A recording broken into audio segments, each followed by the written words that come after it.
parliamentary candidate saying, oh, how can he win me? That chicken, oh my God, that's a chicken thief. And people love me. Yes, those crowds could mean that they came now to give you the last chance.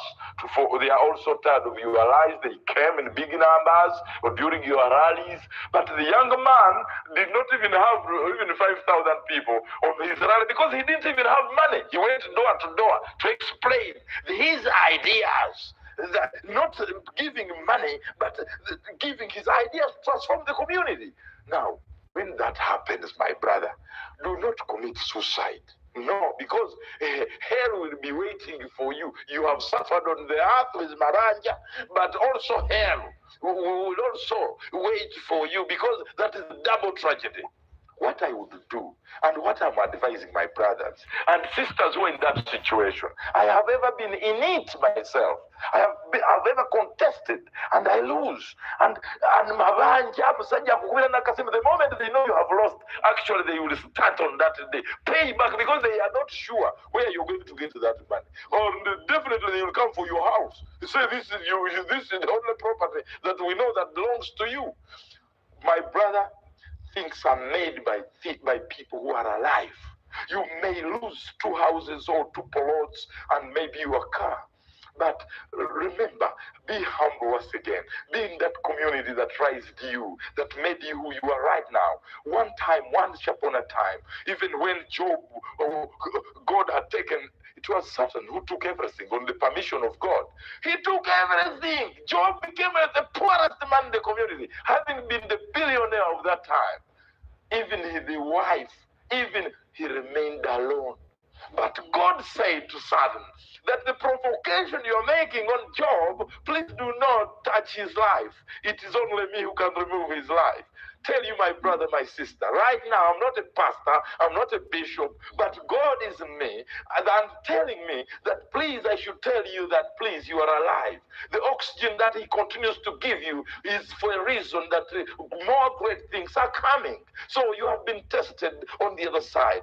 More great things are coming to your leadership to possibly be an LOC1, maybe be an advisor, maybe start being with your family. Some of them have not been with their families. And God wants you this time that you concentrate on your wife and you show her love. And then you are a woman, you have been really in parliament. And so God is saying, no, you are not going anywhere. The main here, your husband has over suffered and your children wants you. And it's what they want to eat on your meal. So sometimes it is a spiritual warfare between the physical world and the spiritual world. Well, just to remind you, dear viewer, that anytime we'll be heading to the National Terrorist Center in Reza, where Justice Simon Byabakama will again give us another dossier of the outcomes of the elections. So more results as they flow in. He's been coming regularly at intervals and ensuring that you're updated and know how far, what has come in, and of course, who is leading at that particular time. But not to forget that we are assured that by 5 p.m. today, we will know who will have become the next president of Uganda, either the incumbent or any in the race, that will garner 50 plus of the vote casts will be the next president of Uganda. Our message to you is remain calm. Please do not engage in anything that may cause you trouble. Violence is not a solution. If you feel you've been defeated in a manner that is unjust, well, our laws are very clear. You head to the courts of law. If you feel that your candidate has lost and maybe he's so much of a darling, please do not do anything that is against the law, because security has assured us that they're on top notch, looking out for any acts of lawlessness, and they will not allow that to happen. So do not risk, don't put yourself in harm's way. We want you alive even in 2031, so that still you're able to cast your vote.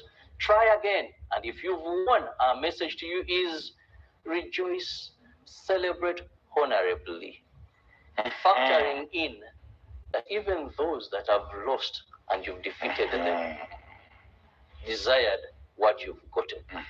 It's not by your might nor by your power, but by the grace of God. And above all, the people have entrusted you, not because the others were very bad, but because you are the best among the rest. So do not use provocative statements. Do not celebrate in a provocative manner, because even some that have been defeated once won this seat. Exactly. Uganda is still around, so no need to cause provocation. Yes. People get to do all that. No. Well, we head to the National Tariff Center. Jordan Rukomwa is there. Yes, Jordan. Morning to you, tuned into UBC TV. We thank you so much for keeping it with us, not just now, but all the days, and especially on this live coverage of the national tallying of the presidential election results that started on Thursday evening up to now. We have been receiving results 4 times now, with the Electoral Commission coming in, updating, and the 4th time was yesterday, where we got to know how different candidates were performing.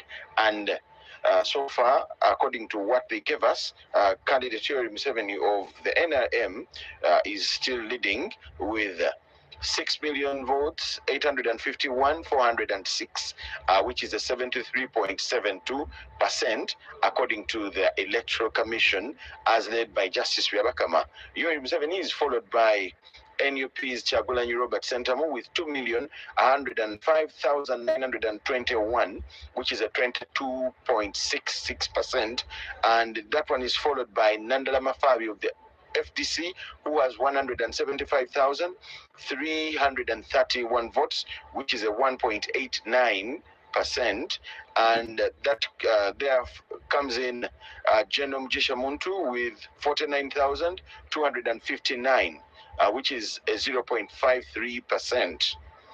That is how it stands, and the total of the votes so far that have been tallied and counted and brought in here are 9,524,709. That is how it has been.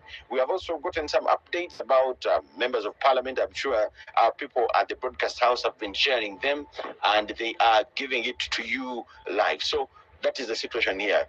This very morning, as we left here, the Electoral Commission chairman promised that they would give us another update, a public update, this morning at 9 a.m. So as we are here, that's why we are opening this broadcast, as we wait for the commission to come in to give us what other gatherings they have, what other update is there in as far as the tallying is concerned. We shall be talking to other leaders. Yesterday we talked to observers, the Electoral Commission, and so many others. We want to get now to talk to some leaders, especially in the opposition. What is their view of what is happening, and how are they performing? How do they look at their performance as the opposition? I have the Secretary General of the National Peasants Party. Yes. I am very right. Yes. It's just your name, sir. Sheriff Sentongo Nambale. Okay. So how are you personally? How have you observed the process from the polling day? Actually, let's start with the campaigns, where it started. How has it been on your side as a party to date? We have done what we are supposed to do. Article 1 of the 1995 Constitution is clear. Power belongs to the people. We went to the people, gave in our message, we read to them our manifesto, showed to them what we are going to do to transform a new Uganda. And here we are. The tenets of democracy, one of it is election. The component of a good election must be a fair and a clear one, which must be free from obstacles, free from security, inclusion, free from bribery, free from threats, free from use of public resources, which has been established with clear observation in Uganda. So if we come to participate in a free and a fair election, we expect to get results that are trusted. But we will get there. I wanted a picture to start from how the campaigns have been to where we are. How has it been? You a party that is having a presidential candidate for the first time, I suppose. How has it been testing the waters? How has it been on your side? How has it treated you? We had our constitutional obligation. One, we are using personal resources. We had to struggle to see that we reach our message to all Ugandans. Of course, we faced a lot of predicaments. Some of them were the bad infrastructures, high costs of survival in the field, police brutality because security could distort us. You know, distances connecting to one district to the other becomes a problem, and we had limited time. Of course, we are dealing with a man who has been in leadership for 40 years. He uses public resources, the consolidated fund is managed by the way he wants. And we, the opposition, and in fact his starters in the race, we see a lot of challenges. When you communicate to other colleagues in the play, other political parties in the force, they tell you a lot of things that are relatively similar to yours. However, our colleagues have, other colleagues have also received a lot of brutal treatment from security apparatuses and security organs, which we think wouldn't be the case. How many districts has your candidate managed to reach in the campaign trail? We managed to reach out to 89 districts because of our limited resources. But indeed, since we are peasants, we have done a lot. And to other districts where we have not reached, still we tried to communicate through our task forces that we created. And that is why you see we have tried to gather a number of votes from different districts. You said you're using personal resources. Yes. I'm imagining how stretching that is to sponsor a presidential candidate countrywide, 89 districts to date with posters and all that. One would wonder really how you are funding that as individuals. You see, when you read the Commonwealth protocols, we must live in line with the growing democracy. However, these third world countries, development countries, are failing to reach to the standards. A country like Uganda, which has now a population of close to 50 million, would be cognizant to the fact that if you want to grow democracy, you must agree to have a relative competition.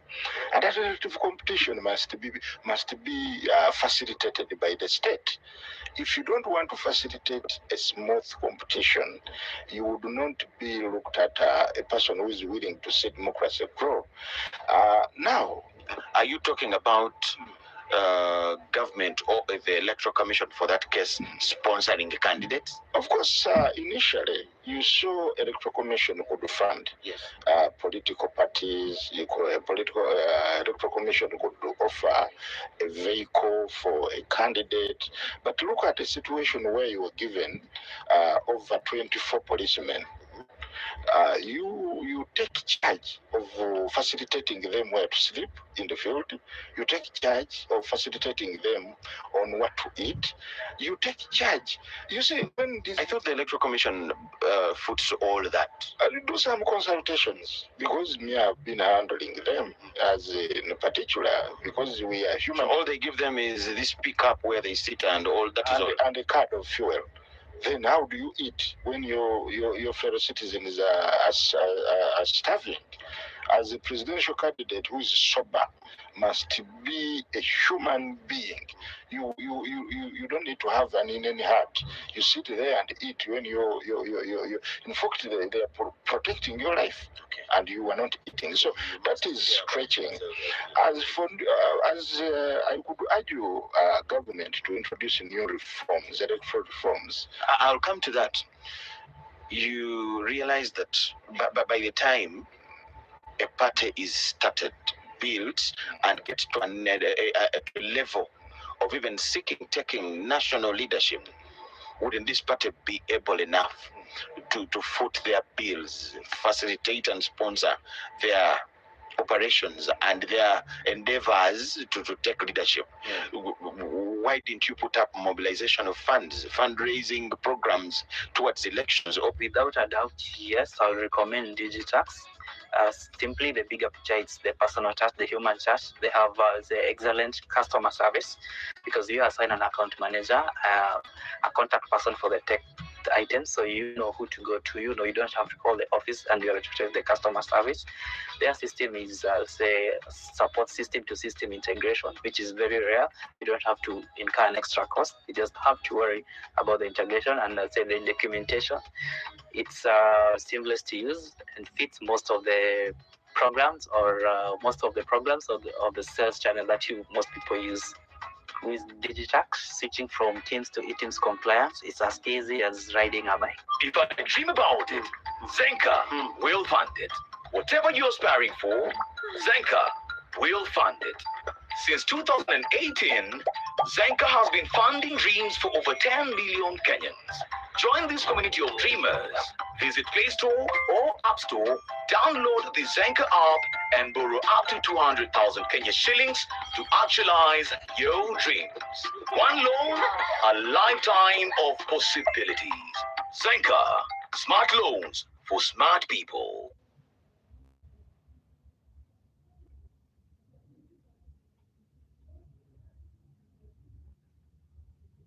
Hello.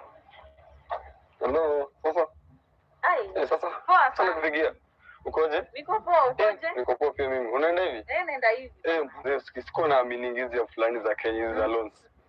Siko naamini. Kwa kazi app zote ni scams. Ngoja hiyo fulani toka Cashbean. Cashbean? Cashbean. Cash what? Cashbean imeniokolea. Cashbean. Cashbean. Manze hii app imenisaidia nikalipa wifi, manze nikasaidia watu school fees, hadi gas. Nimerefill gas tu saa hii. Leo unataka kuiona? Hadi mimi nataka kuiona. Manze hii ndio inaitwa Cashbean. Oh, unaipata kwa app? Kwa app store, unapata kwa app store. Una click, una login. Alafu in 3 minutes unapatia loan yako. Guy, wacha niende, unajua venye nende hivi, nitakutoa tugori fulani pia. Wacha ni download your app. I think itanisaidia. Itakusaidia sana walai.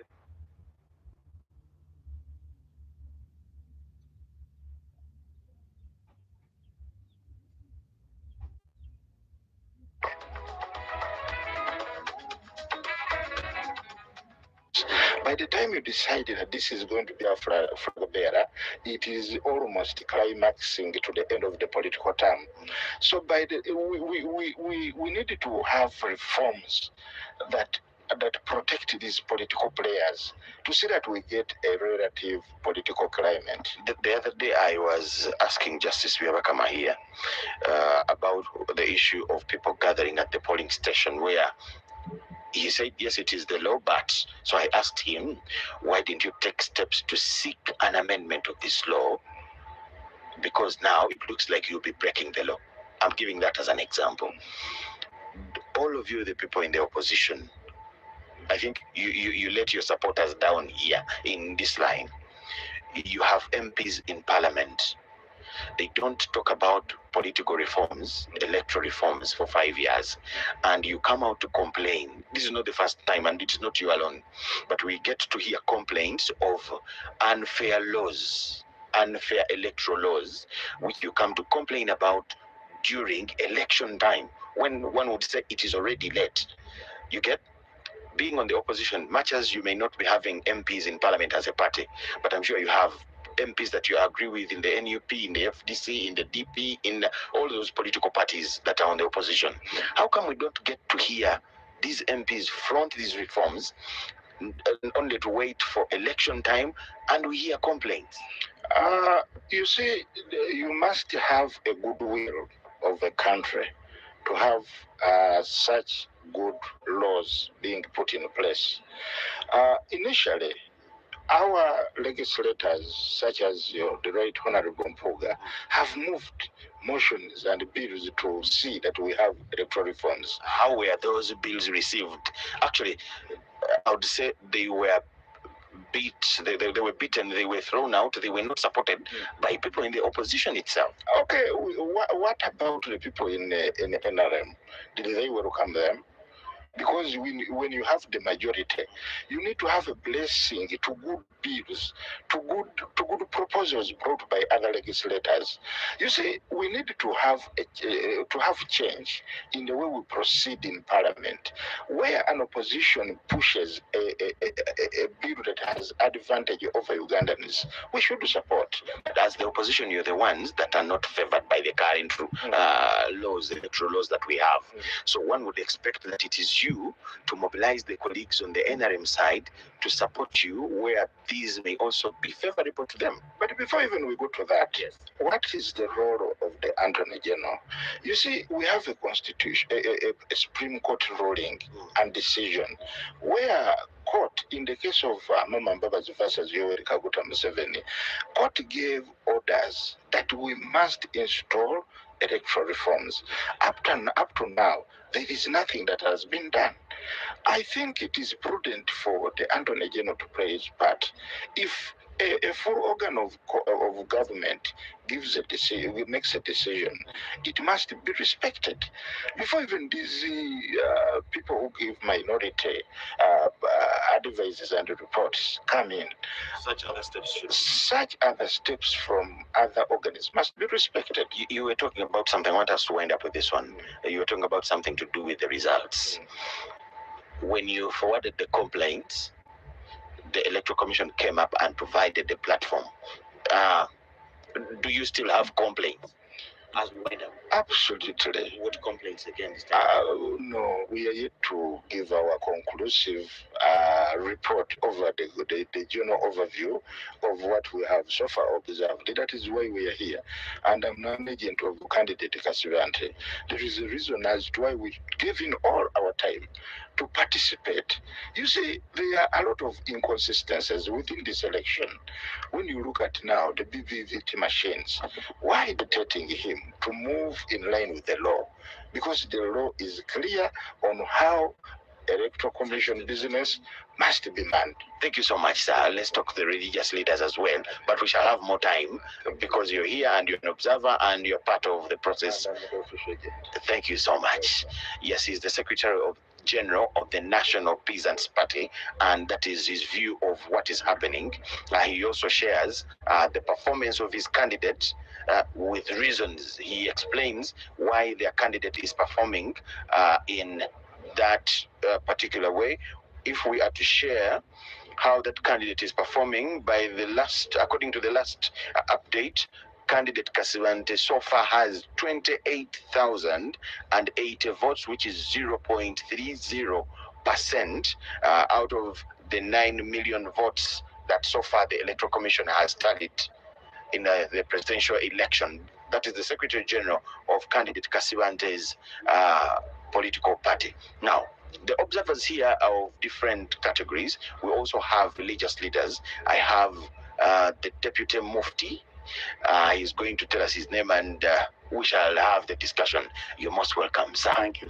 Good morning. Good morning. Good morning, viewers and listeners. Your name, sir? I am Sheikh Waiswa Muhammad Ali, the Deputy Mufti of Uganda. Okay. What would you make of the whole electoral process from when we started the campaigns till where we are, that we wait today for the final declaration?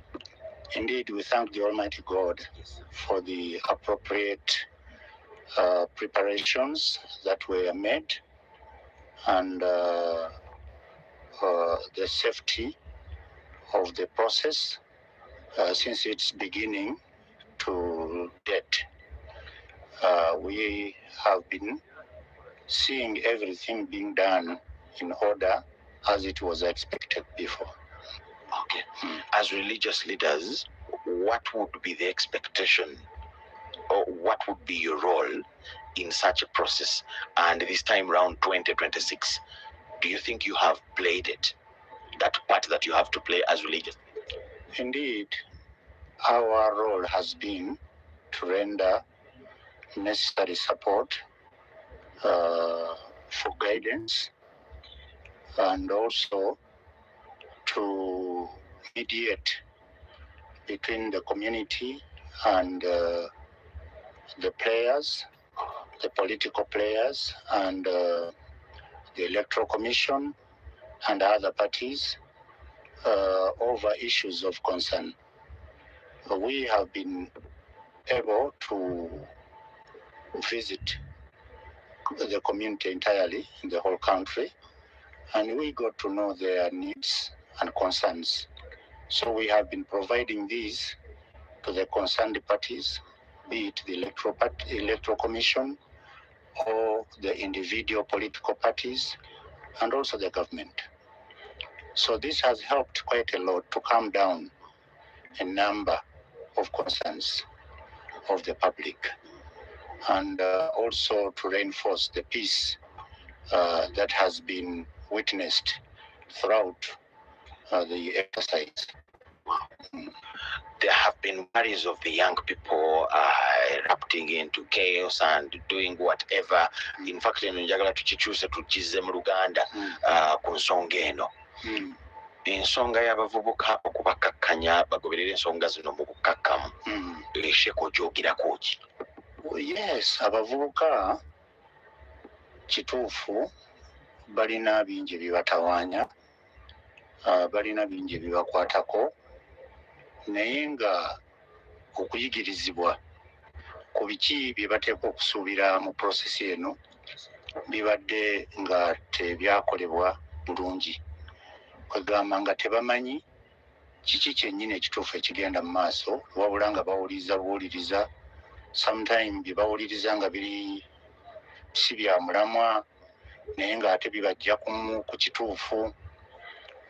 N'olwekyo ne babuzaabuzibwa mu mbeera ezifaanana bwe zityo. Tugezezaako kinene era nga tuyita mu bavubuka bannaabwe okulaba nti tubamanyisa ebisuubiro ebituufu mu prosesi eno, n'okubeera nga bateekwa okubeera n'enneeyisa entuufu mu ngeri gye bakwatamu ebintu byabwe, n'obutabeera na buvuyo bwe beetabamu, kubanga obulamu bwabwe y'ensibuko ya buli kimu. Enkyukakyuka zonna zirina kujja mu mirembe, ate ezo zonna ezijja mu ngeri embi era zivaawo mu ngeri mbi. N'olwekyo ne tubakuutira okubeera nga bakwata ebintu empola, ate n'okubeera nga tebabuzaabuzibwa. John n'omukulembeze gwe nayogeddeko naye era nga bwe twogera wano n'agamba nti abavubuka bagenda mu bujagalalo biki ne mugamba nti okusinziira ku bituwulira nga bwe tulaba ebigenda mu maaso, abavubuka balowooza nti balina ensonga ezitakwatiddwa bulungi. Mmwe abakulembeze bo ye gwe nabadde njogera naye ne mugamba nti balina ensonga z'abavubuka oluusi abavubuka ze balaba ng'eziba zitakwatiddwa bulungi. Bubaka ki bwoyinza okuwa abakulembeze ku nsonga eno nti olumu oba oliawo balagajjalira ensonga z'abantu, abantu ne bakemebwa okugenda mu mbeera ezitaali badde entuufu? Bubaka ki bwolina kuba tulina abapya kati abagenda okuyingira betulonze? Naye kwegamba abantu tulina okukitegeera nti tewali kiseera kyonna gye watagenda kubeera bwetaavu oba okubeera nga ensonga ezikwata ku bantu zonna zikwatibwako. Ate tewali kiseera ky'oyinza kugamba nti byonna bikoleddwa oba bituukiriziddwa.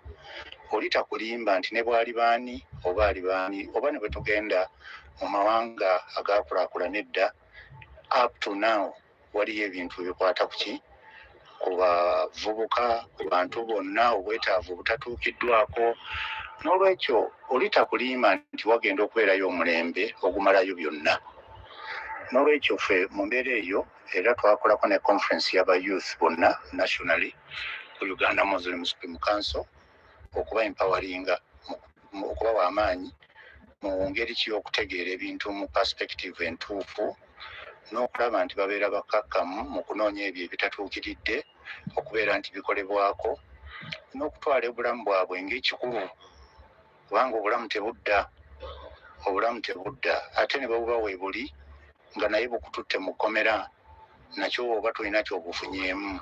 Oyinza obulamu bwo bwonna okumalira mu kkomera mu ngeri etabadde entuufu. olwo abakulembeze balagajjalire abantu ebintu ebibeetaaga oba oliawo eriyo ebisoboka nga tebabifaako abakulembeze tubasaba okubeera nti bakola ekisoboka okulaba nti embeera ezikwatagana ku bantu naddala abavubuka baziteekako essira ate n'okumanyisa ebibalemye okutuukiriza n'ensonga lwaki bibalemeredde kubanga ekyekituufu kiri nti tebasobola kubimalayo byonna ate era ebimu bituukibwako mu kiseera ekitono ekyokumpi ate ebirala birina kutuukibwako mu kiseera ekyewala nga bikolereddwa ekituufu naye tuve ku byobufuzi obw'okulimba nti ebintu biyinza okukolebwa mu lunaku olumu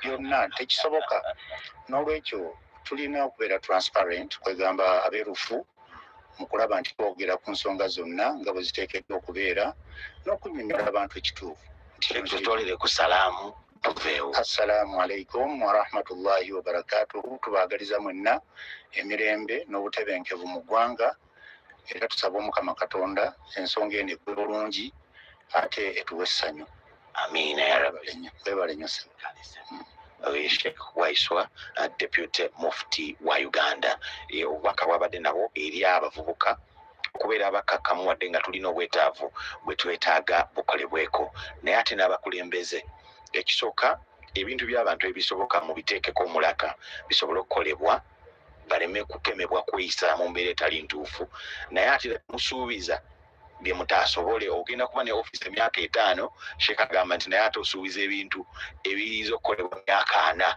kakati abantu batuuka obikubanja mu butuufu nga tosobola bwetutyo bwekitatambula nga bwe nagambye tusuubira electoral commission katuddeyo eri emmeeza enkulu bwe balenya okubeera nga otulaba We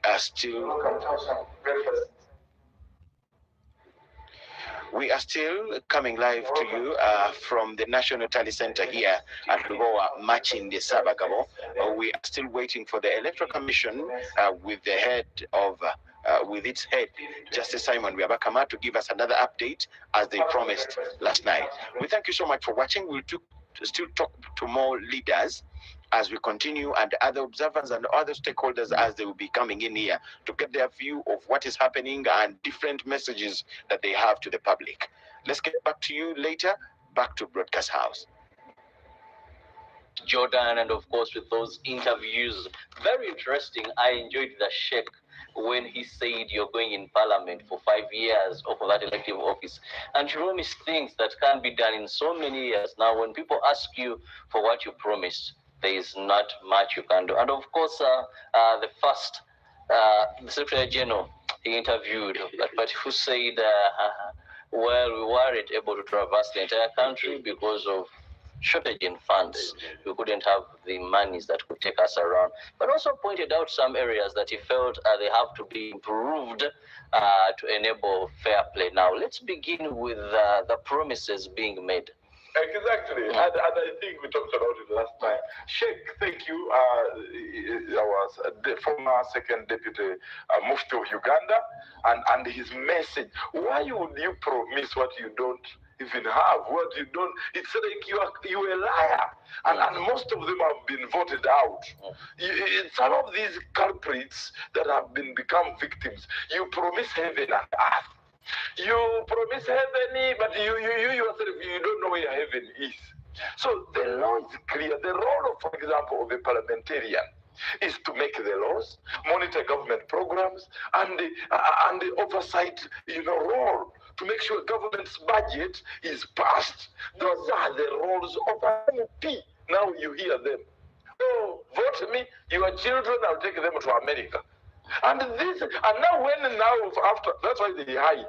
When they pass through the first time, they say, now visa, now Trump, and they will not come to explain. Kambura, in relation to that, yes. And on the next episode of Mint. Looking for investment stability in a volatile market? On Money Moves, we break down the world of corporate bonds.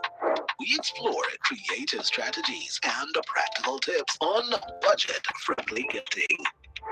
we take you inside the bustling, inspiring kitchen of Kids Can Cook, where young, passionate chefs are trading screen time for cutting boards. We explore how Faidi HR is revolutionizing back office operations. Don't miss Mint on TV 47, home of untold stories.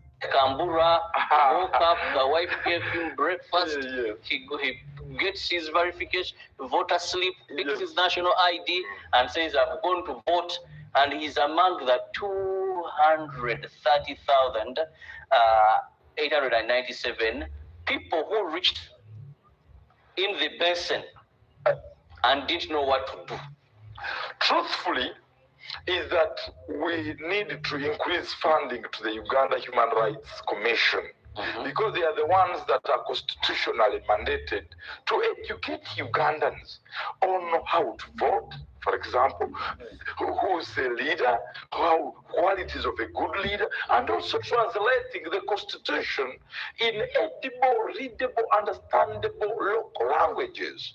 And so Ugandans are 45 million Ugandans. But you find majority of them, they even don't know the role of these leaders. What is the constitutional role of the president? What is his limits and his capacities? What is the role of the parliament? The separation of power, the judiciary.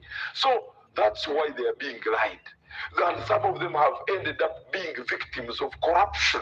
Someone who comes, no, that's not the role of the MP. And so some of them all are wrong. Now it is justifiable, some of us observers, and that, hey, wait a minute. Why is it there is too much disruption? Why? Because people like us, Global Peace Foundation, have come to compliment on the role of government to educate Ugandans on the separation of power, the role of a citizen, the limitations of different leaders at different levels. And because of that, we are going to have peace during and after elections. My problem is that now we have brand new leaders. They must know that this work must continue, and they must tell the leaders, the voters, that as an MP, my role is not to bury citizens and contribute on wedding ceremonies and burial ceremonies and what. No, you were voted to do 3 roles, as I've talked about. The president was not voted to go and bring you to come and bury your citizens. And his role to keep Uganda safe, to keep Uganda peaceful, border to border, to make sure that the policies that he signs that are really the policies that are going to get you out of poverty. That is the role of the president. Now wait for your LOC ones. Those are your presidents in the villages. Those are the ones to visit you, who is dead, who is sick, and so the LOC ones are going to make the reports to the parliamentarians. The parliamentarians will take them to parliament, and then they will say, okay, I think we need a referendum on this thing. I think we need to increase more money in PDM. And that's how government works. But you find a policeman in this country operates like a judge.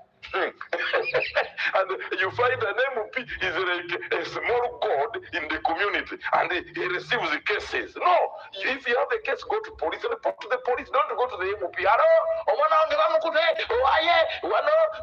No, that is the role of the police station. So people do not know what exactly. And they have been voted out. They have been voted out because people are opening guys. They say, always they are reporting problems. You see, the reporter will have the other teams, government departments. So you've rightly said that the Uganda Human Rights Commission is in charge of this, and of course, the law talks about civil society. Yes, exactly. And also they have a mandate to carry on civic education. Exactly. And because of lack of civic education, that is why we are finding that candidates at various levels promise things that are not within their mandate. And then they are given leadership positions. Then thereafter, people hold them accountable for things that were not in their mandate. For example, I can give an example. MPs buy ambulances. It's a good idea. Yes. But why in this world would you manipulate? I take care of you. I am more responsible than the government. No, we want to see you and address you yourself in the parliament and say, we want our government to add 5 ambulances on the national budget so that my village can have an ambulance. It's not your role as an MP to buy ambulance. You are actually trying to buy your Kwegura, and then after elections they are broke because now they paid you a salary for us to facilitate you, to pay you. That's your salary, which now you think it should go to manipulate voters. That's why many of them went broke. They went broke finally. So if you are an MP coming to parliament, don't waste your time manipulating people. Tell them I will not come to bury each of you. Actually, my role is to make sure you don't die. That's why in the parliament to pass laws that are good on health sector, not coming to bury every citizen, manipulating, buying suitcases of the dead people. No, that must stop. That is not your role. Yes, exactly, your role. Don't vote them again. Those who wanted to buy you more death, they call them these suitcases. They should actually prevent these suitcases. Caskets. You know, English is not a good language. Well, I'm It was my local language. Tambura here, the Global Peace Ambassador. And as we wait for Justice Simon Byabakama, the chairperson of the Electoral Commission, to come up yet with more provisional results on how and who is leading, but also we know that by closure of business today, that is at 5 p.m., we are assured that Ugandans will have known who their next president is out of the 8. So far, we've had four-time appearance of Justice Simon Byabakama giving provisional results. But of course, we know that we shall have the final results anytime. Because as we look at the clock, the way it's ticking here, we just have hours to 5 p.m. It's already 9:30, so we just have hours to 5 p.m. And by 5 p.m., Ugandans must have known who their next president is. The question is, how do you maintain peace with all this excitement that may come, with all this sad mood? That is in case if your candidate doesn't make it. That will come. How do you behave?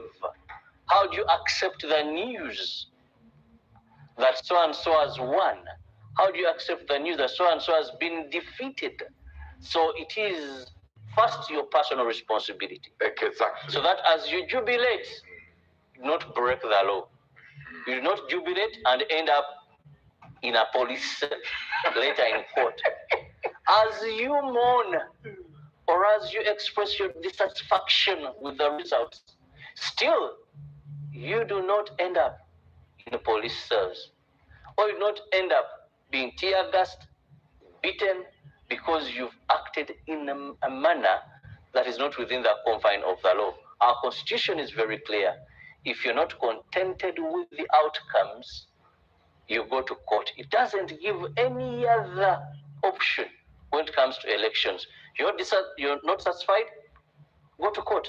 Yes. Gather your evidence. Yes. Go to court. Exactly. And the court will handle the next. Exactly. It doesn't talk about any other avenue like demonstrate, do this. Those are illegal. And should you engage in acts of violence, I'm told, and we had an interview, Timothy Nyangosho had an interview with the IGP. He said, well, I'm not willing to tolerate lawlessness at such a time. Milton. Yes, you have said it very clearly. You know, the problem in African politics, and again it comes to us who are peace ambassadors, peace promoters, is that politics is seen as a die and do what. But people must put in our money. Not invest exactly our where time. do you get that money? Now, the problem I've seen posters here that I went to a photo studio to get, and of course they told me of that size, just one like this. Said, hey, but I've seen people have almost entire streets, entire villages. So we put in money. My problem is we have to push back the population so that the population they are like busy. I mean, we don't have people who are idle and they look at coming into politics as the last resort to survive on the earth. But then when we have a population, doctors are busy, billionaires are there, innovators. So people come to serve. You understand? There are these looters who look at politics as an opportunity to come and loot. It's like gambling. Do you understand? But video work, even kid these body organs, and they come to die on somebody. I must pass through because they see also the privileges, the sweetness of those unregulated benefits, for example, in Parliament. Big salary, big vehicle. Now they are going to give them big cars, 200 million. No. That's why at this particular time, when we're in a junction, Trump did it in America. He shut down the whole government. This is an expensive government. And so somehow,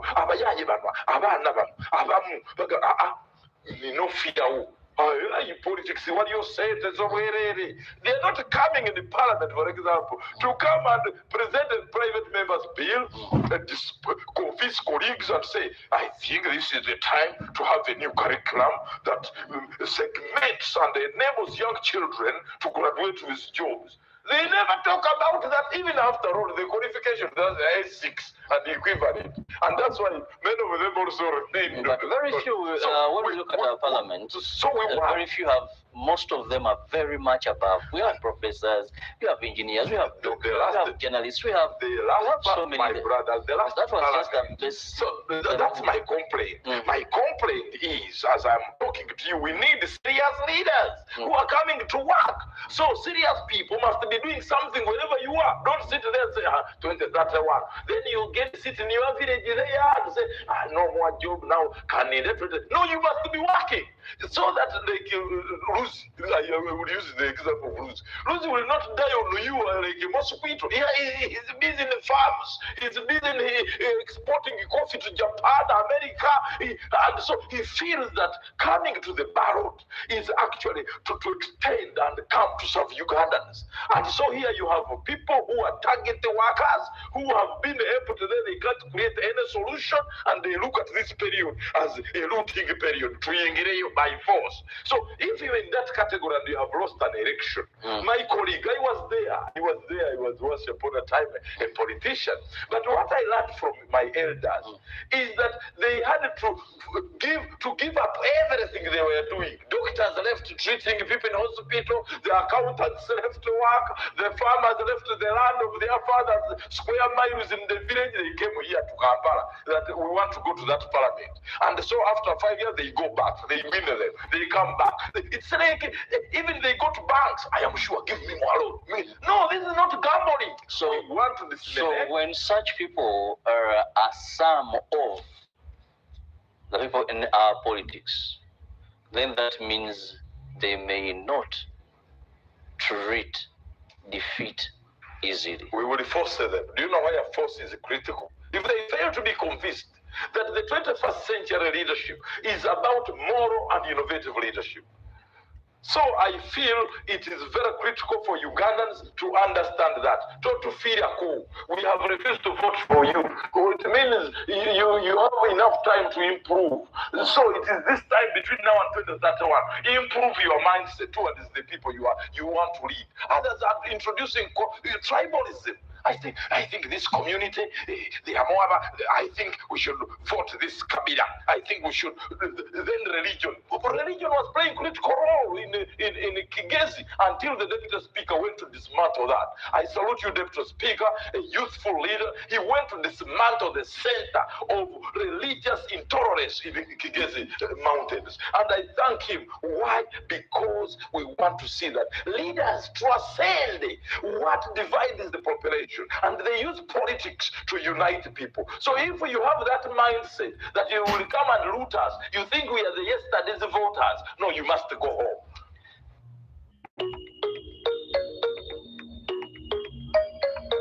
To my cash.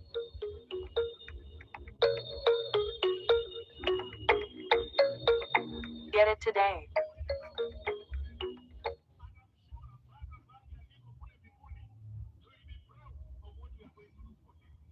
kuna vitu mingi watu wanapitia hii Januari. Wengine wanaingiza watoto shule form 1. In your opinion, what has changed this time around? Of course, you know the official results are not out yet for presidential, but when you look at parliamentary, we've seen some members of parliament that are not going to return, but it's seemingly unbelievable. Because some of these, I won't mention names because we earlier talked about them. Some of these, one would think they have been so active in parliament. Exactly. They have been very eloquent, Yes. articulate, Yes, please. and maybe the people's favorite. Some have been trending on all social media. Yes. Media houses have been running to them almost on every issue that is raised for them to either analyze or make a comment. You know, when journalists, the people when I was in the field, certain things happen, and there are people that I'll run to. You know, this member of parliament understands, he will give us a comment, but shockingly, these have not been voted back Number into one, office. structure. Mm-hmm. The moment you do not have structure, it doesn't influence your winning. And so somehow, political parties, you're welcome on the table of elders. In this election, we saw the power of our democracy. The power of our democracy through political dispensation as enshrined in the Constitution. And so it means we are growing. Our democracy is growing, yet being challenged. And the way is the challenge is that if you are a political candidate, an MP, but your political party does not have a critical mass of followers and the structures of good mobilizers. Kambura, let me first cut you short. There is a special announcement, an official announcement on the reopening of all schools and education institutions. Reference is made to an official announcement issued on the 6th of January 2026 by the Minister for Education and Sports regarding reopening of all schools and education institutions across the country on 2nd February 2025. The ministry hereby informs you that due to the general elections and to ensure the safety of all learners, all schools and education institutions across the country are directed to reopen on Tuesday, 10th of February 2026. For avoidance of doubt, this includes all international schools, tertiary institutions, and universities. The vice chancellors, principals, head teachers, parents, guardians, school administrators, students, and the public are hereby informed that term 1 for the academic year 2026 runs from Tuesday 10th of February to Friday 1st of May. All school administrators are directed to adhere firmly to these dates and the approved school calendar published on the ministry's website. Signed, Dr. Kendres R. Tuliagenda, Permanent Secretary, Ministry of Education. At John Charles Medical Training College, we turn the dream into a reality. We offer diploma in nursing, theatre technology, orthopedics, and other marketable healthcare courses, fully accredited by MCK and TVET. Our experienced trainers prepare students who are highly absorbed into the job market. Our January intake is now open. We are located at RFH Specialist Hospital in Ruai. Call us on 0741 581267.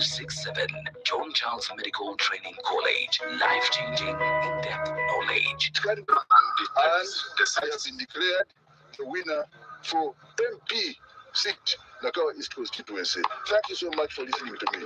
Thank you very much.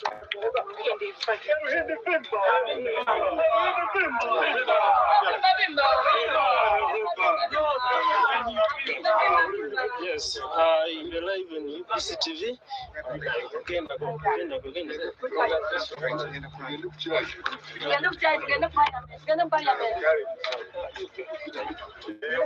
Your viewers, you're live on UPC TV. My name is Daniel Moya. Honorable, Honorable. Yeah, Honorable. Honorable, I get into bingi, but no, it's not a special attention. Yeah, but they were not around. Okay. Congratulations, Honorable Frederick. No, we are not recording that. Okay, Honorable, congratulations. What does this mean to you right now? But why don't we go far? Oh, no problem, we can go. We are moving with the Honorable just away from the speakers. Yeah, so ladies and gentlemen, right now I'm with the declared Member of Parliament for Nakawa East, who is Council Frederick Ruindi. He is also the former Attorney General of Uganda. I will be speaking to him. I think this place in the tent. So I am lucky that I've been among the first people to move around with the Honorable, who is splashing the NRM symbol, the NRM sign. Everyone is trying to congratulate him. Yeah. So, Kororo Independence Ceremonial Grounds, the designated place for the Kampala District Tally Center. So, Honorable, we can face this way. Then I will take this by left. So, Honorable, first, I have already congratulated you. Yes. But if I can see you have won with 18,535 votes, which is so. What does this mean to you? You're speaking to the viewers of UBC. It's a very big achievement, not only for myself and my family, but also for Nakawa East constituency and for Uganda as a whole. Because, as I have been saying, I am in politics out of conviction. I am not in politics out of convenience. 10 years down the road, I have not been in parliament. 10 years down the road, I have not been earning a salary from government. So, I kept serving the people. Because me, I lost the money which I used to get in parliament. I lost an office. But I kept the job of serving the people. People have been coming to me at my office on Parliament Avenue, Ruhindi and Company Advocates. These days they call it Ruhindi and Nakawa Company Advocates. I kept serving my people. People come there of all walks of life, from all walks of life. And I give them pro bono services, free of charge. You see, at home in Bugorobi, Block 7B8, when they come, I serve them. There are those fellows who lack something useful to say, I only serve them with a cup of tea. Yes, when a person visits you at home, don't you share a cup of tea with him or her? But beyond that, we do so many things to serve the people. Otherwise, I would not have gotten this position 10 years down the road, which means I kept serving the people. So the people came and said, since for 10 years you have not had an office, since for 10 years you have not been earning a salary from parliament, and you kept serving us well, in your means, let us take you back to that office so that you can serve us better. So, you left 10 years ago, and now, what are some of those things that your people have been missing in the constituency? Many things. Actually, as a matter of fact, go there, those people will tell you that ever since Ruhindi left, nothing new has come in the constituency. During my time, we actually put there so many things. We built infrastructure. We are now building a strategic road, the Port Bell Road. Certainly, that is President Museveni's vision. Because when you reach Port Bell, you are connected by sea to Tanzania, to Kenya, and some other parts of our globe, or East African region. So, that road is a strategic road. And you can see it's going to be a beautiful road.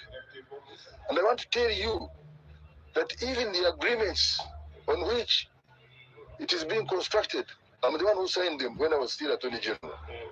You understand? Schools, actually we have only one school, USC school in Nakawa East, that is Ruzura SS. And I want to tell you, there is land which I saved from being grabbed by thieves, which is part of Chiswa Primary School by the roadside. Let's go back to Parliament. We are now going back to Parliament. I will ensure that on that land, I influence other players of government to ensure that there is another USC school in that constituency. On that land, let me finish, my brother. Okay. We would have started with Mutungo parish, which is the most densely populated parish in the whole country, because it has 51,000 registered voters. But of course, let's start with a place where there is already earmarked land. Yes, and so many other things, you know. Yes. I want to get back to your statement where you say that 10 years there has been nothing new. But remember, in the last 10 years you're talking about, the NRM has been implementing the manifesto. So are you trying to say that the people of Nakawa East have not benefited from the manifesto? Who would lobby for it? They go instead fight it. Take an example of PDM. Haven't you been hearing some of these opposition people fighting PDM? Haven't you? Just answer me.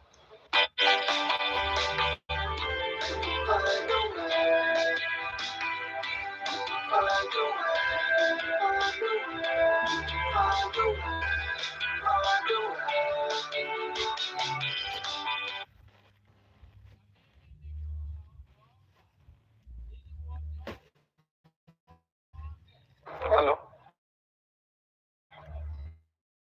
Hello. Sasa. Ai. Sasa. Poa. Sana kupigia. Ukoje? Niko poa pia mimi. Unaenda hivi? Nenda hivi. Siko na amini hizi fulani za Kenya za loans. Siko na amini. Kwa kazi apps zote ni scams. Kwa hiyo fulani cash bin. Cash bin? Cash bin. Cash what? Cash bin imeniokolea. Cash bin. Cash bin. Mwanzo hii app imenisaidia nikalipa wifi, mwanzo nikasaidia watu school fees, hadi gas, nimerefill gas tu sasa hii. Leo unataka kuiona? Mimi nataka kuiona. Mwanzo hii ndio inaitwa cash bin. Unaipata kwa app? Kwa app unapata kwa app store. Una click, una login. Alafu in 3 minutes unapatia loan yako. Guy, wacha niende, unajua venye niende hivi, nitakushotugori fulani pia. Wacha ni download your app. I think Peter ni so. Itakusaidia sana walai.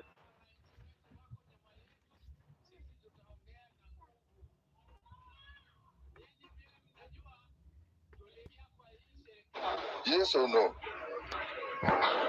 PDM ya Ugumazan.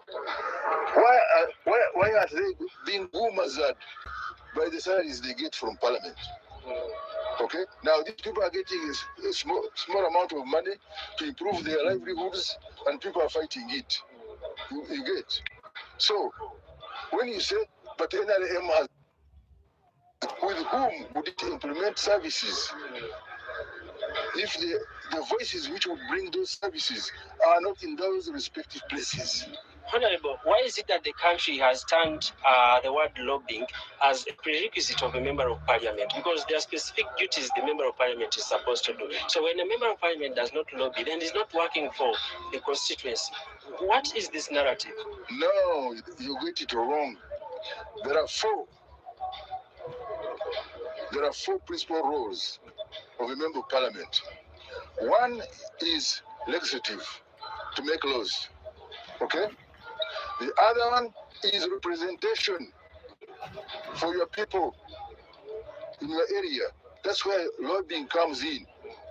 Lobbying means that you go there to influence other people, not undue influence, but to alert them that there is a challenge in this particular area which needs to be sorted out.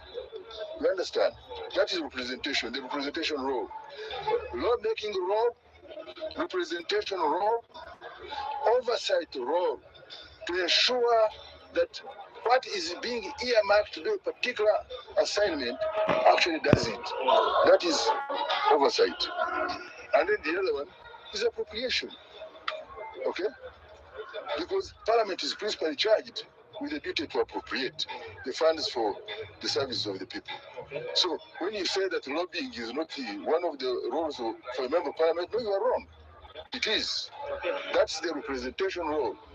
Okay, finally, ahead of your celebrations, you come to this position at a time when your major contender is in prison, and you're going to serve a section of people who are maybe partly supporters of you, your supporters, and also supporters of the person in prison.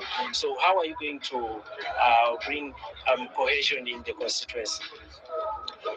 Let me reach there. I will of course be interacting with relevant offices. Then I will fully the context in which he was arrested and in what context we can actually push that matter forward. You know, I had a man I served with in politics in Nakawa, Mzee Bidansai. Yeah? He used these people who would ask him about certain things he didn't understand. He would say, but then I'm like a fish.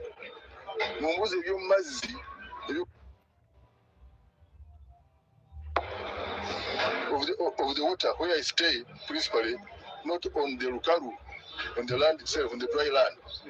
So why don't I have been given an opportunity by the people? Okay, let me go to Parliament. Then you come and ask me, what have you done about this matter and how do we go about it? Honorable, 10 years is a bit long because in the rules of the game normally change. The dynamics of but the ideas you had for your people that time still work for them. That's the problem. That's what affects us. And I can see your mindset. Because your mindset seems to be fixed on tactics, not mission, not strategy. You see, values, human values, don't change. The human being will always want to eat. The human being needs to be educated. The human being, when he or she falls sick, needs help. Medical help. Those are values. How do we help our people on not on convenience, not on expedience or personal greed. Because what is actually killing us is personal greed and selfishness. And we must change. The sooner, the better. To fight against greed and selfishness. Thank you very much, Honorable Frederick Ruhindi.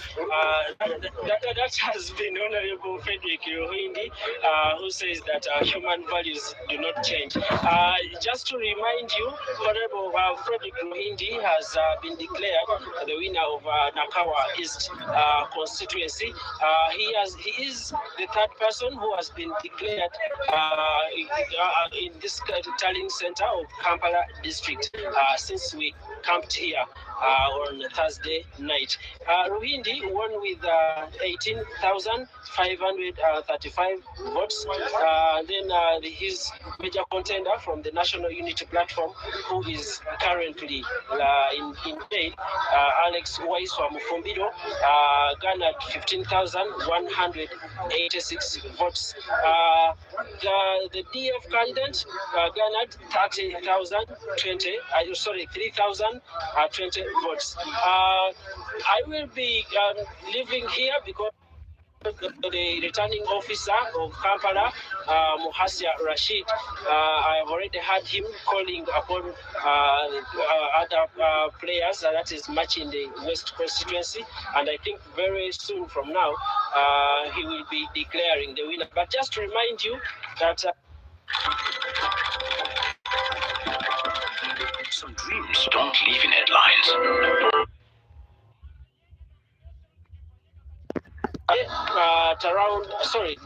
This morning at around 4 a.m., other candidates, including Bekar Kawalia of Rubaga North, and then Nasoro Eugen, these are both candidates from the National Unity Platform. They were declared winners in the parliamentary seats in Kampala. So this implies that the four candidates who have been declared so far in Kampala, the NRM and the National Unity Platform sharing the results, because INUP has so far secured 2 slots, and then the NRM party has also secured 2 slots, that is Frederick Ruhindi and Hajat Misa Kabanda. So Bekar Kawalia won with around 30,589 votes, then followed by Katongole Singh, who is also a long-time veteran politician, who garnered 9,526 votes.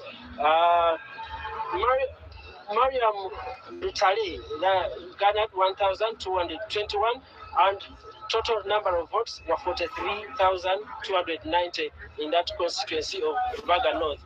But I want to bring my concern to the number of invalid votes, because when you look at the number of invalid votes in Rubaga North and Rubaga South, they tallied to almost 4,000. So this really puts a lot of question to civic education, because I've been witnessing the Electoral Commission trying tooth and nail to ensure that the public is educated on how to vote. So I don't know whether it is a mindset or it is anger. So it is something that needs to really be questioned, because in Rubaga North, the total number of invalid votes were 1,829, and in Rubaga South, where Nasoro won, the total number. The national anthem, please.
great cup of tea starts with a touch of goodness, and nothing makes your tea richer and creamier like the smooth, delicious taste of Latte whole milk, full of flavor, made to bring warmth to every moment.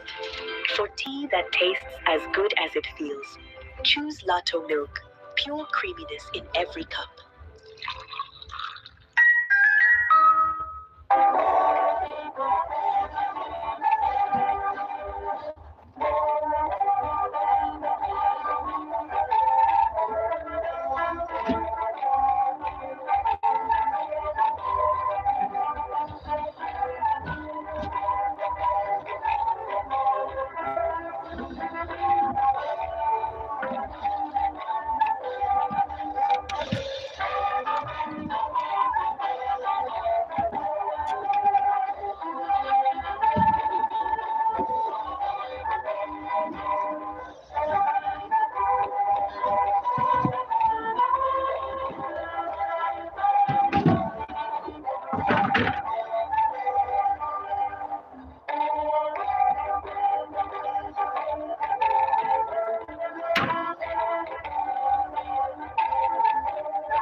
Notwithstanding, I would like to invite Sheikh Ali Waiswa, the Deputy Mufti of Uganda, and member of board of the Interreligious Council of Uganda, to come up front here and lead us in a prayer to commit today in the hands and guidance of the Almighty.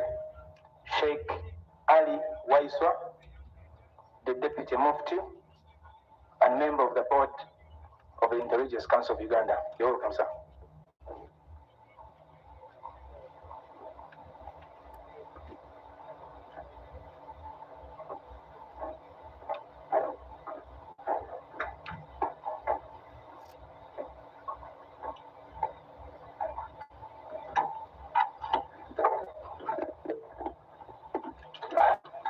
أعوذ بالله من الشيطان الرجيم. I seek refuge in the Almighty Allah from the cursed devil. Bismillahir Rahmanir Rahim. In the name of the Almighty Allah, the Compassionate, the Merciful. The reading from the Holy Quran chapter, the opening chapter of the Quran, which the Prophet taught us is the best prayer. All praise is due to Allah, Lord of the worlds, the entirely merciful, the especially merciful, sovereign of the day of recompense. It is you we worship, and you we ask for help. Guide us to the straight path, the path of those upon you have bestowed favors, not of those have evoked your anger, or those who are astray. Almighty God of all nations, the source of human family, we give you thanks, Lord, for the freedom we exercise and the blessings of democracy we enjoy.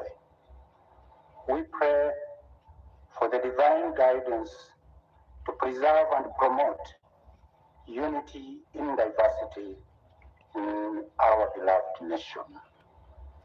Guide our leaders and the citizens to act with wisdom, justice, and compassion. May the prevailing peace continue always and always.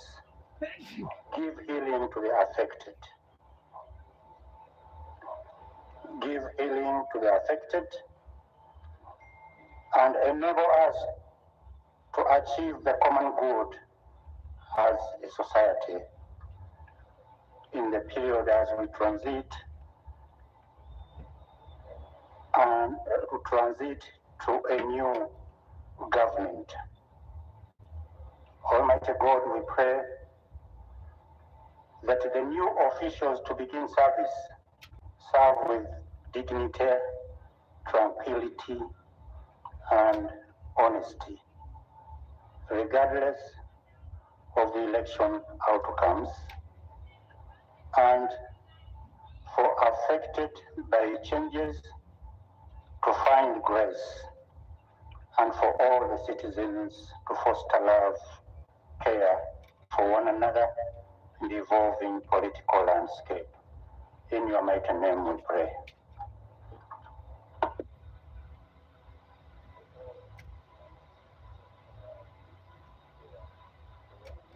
You may take your seats. Thank you very much, Sheikh Ali Waiswa, for Wase, unakwama why? Unakwama mbona? Hebu ingia pale Play Store, download app. committing today in the hands of the Almighty, the chairperson of the Electoral Commission, Justice Biawakama Mugen Simon, the deputy chairperson, Hajat Aisha Rubega, Commissioner Stephen Tashovia, Commissioner Peter Emmerich, Commissioner Caroline Binamadio, Commissioner Dr. Simba Kayunga Sali, Commissioner Anthony Okero, Mr. Richard Kamushababo, the Acting Secretary, agents of presidential candidates here, representatives of political parties, heads of observer missions that are present, both local and international, members of the diplomatic corps, representatives of civil society organizations, and those of government agencies, heads of clergy, media, members of staff of the Electoral Commission. Ladies and gentlemen, I welcome you to the EC grounds, Electoral Commission grounds here in Rweza, which is the venue of the National Talent Center for presidential elections of 2026. I take this opportunity now to invite the chairperson of the Electoral Commission, Justice Yabakama Mugen Simon, to constitute us and lead us. Thank you very much, Lord Chair.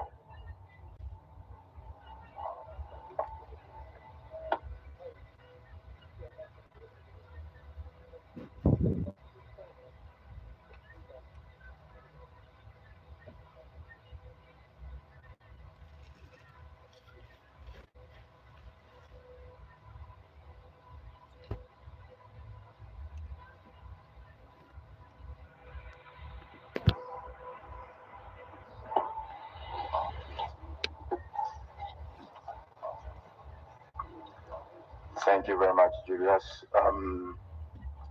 Our distinguished guests in your respective capacities, good morning and welcome to the National Talent Center once again, where the Commission has the pleasure to update you and the fellow countrymen who are watching us on the various TV mediums.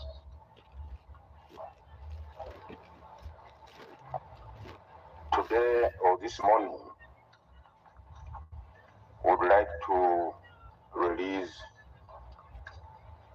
further provisional results of the presidential elections as we stand at this hour. The total number of registered voters remain 21,649,067. The total number of polling stations are 50,739. As we talk now, the total number of police stations from which we have obtained the results are 47,499, representing 93.61% of the total number of polling stations across the country. The performance per candidate is as follows. Bulira Frank Kabinga, 44,328, representing 0.42% of the valid votes cast for the candidates. Kaswante Robert, 32,224, representing 0.30% of the valid votes cast. Kyagulanyi Center Robert, 2,601,150. Mabirizi Joseph, 22,274, representing 0.21%. So in the case of Kyagulanyi, I beg your pardon, that tally represents 24.46%. 24.46% for Kyagulanyi, who has 2,601,150. Mugisha Gregory Muntu Oyera, 57,019. That is 57,019, representing 0.454 of the valid votes cast. Munyagwa Mubarak Serunga, 30,509 votes. I just wanna know if you feel a building. 'Cause I don't wanna cave too soon. I've been on fire, the flames are working through my body and mind, and I'm with you. So reach out. 509 votes, representing 0.29% of the valid votes cast. Nandala Mafwadi James Nathan, 202,802, representing 1.91% of the valid votes cast for the candidates. Yoweri to Haburwa Kaguta Museveni, 7,643,778 votes, representing 71.88% of the valid votes cast. The valid votes in total for the candidates are 10,634,084. Invalid votes 264,015.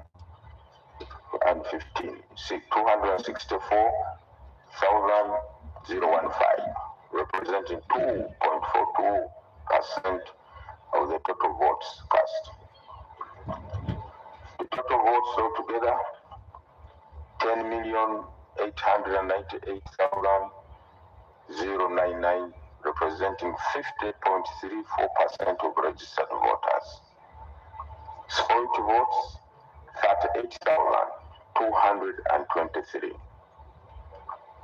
This is the current update, and as we have been doing, I'm going to ask our technical people to relay the breakdown of the summary I've been reading on our screens for the benefit of our participants, so that you analyze and appreciate where the results I've been reading have been tabulated from or have come from.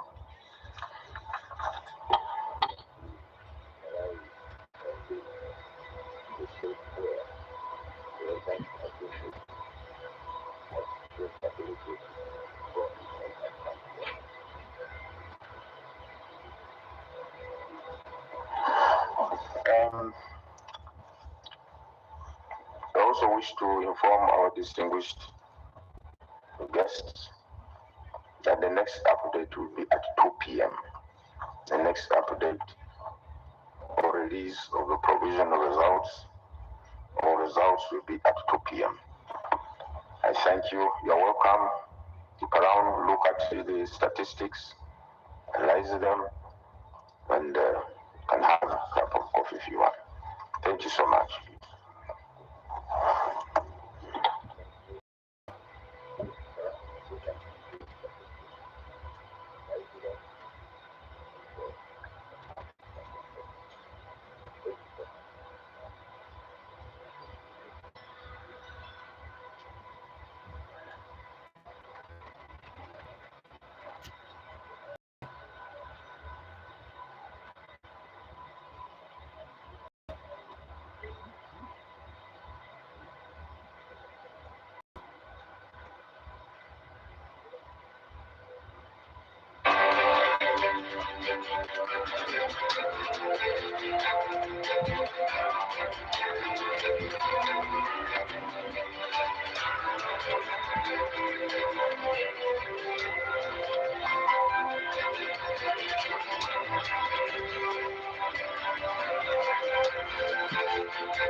breakfast is still being served in the service tents outside.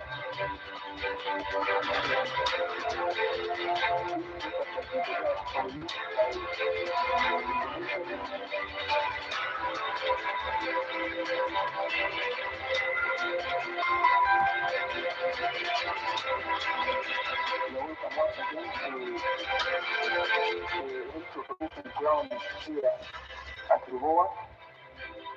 In marking the Sabaga, this is the home. This is going to be the permanent home of the Electoral Commission, first permanent home of the Electoral Commission, once the constructions that are planned are being set up. So you are welcome to the EC home, you are welcome to your home, because it is your Electoral Commission. Thank you very much and help yourselves to breakfast. We see you at 2 p.m.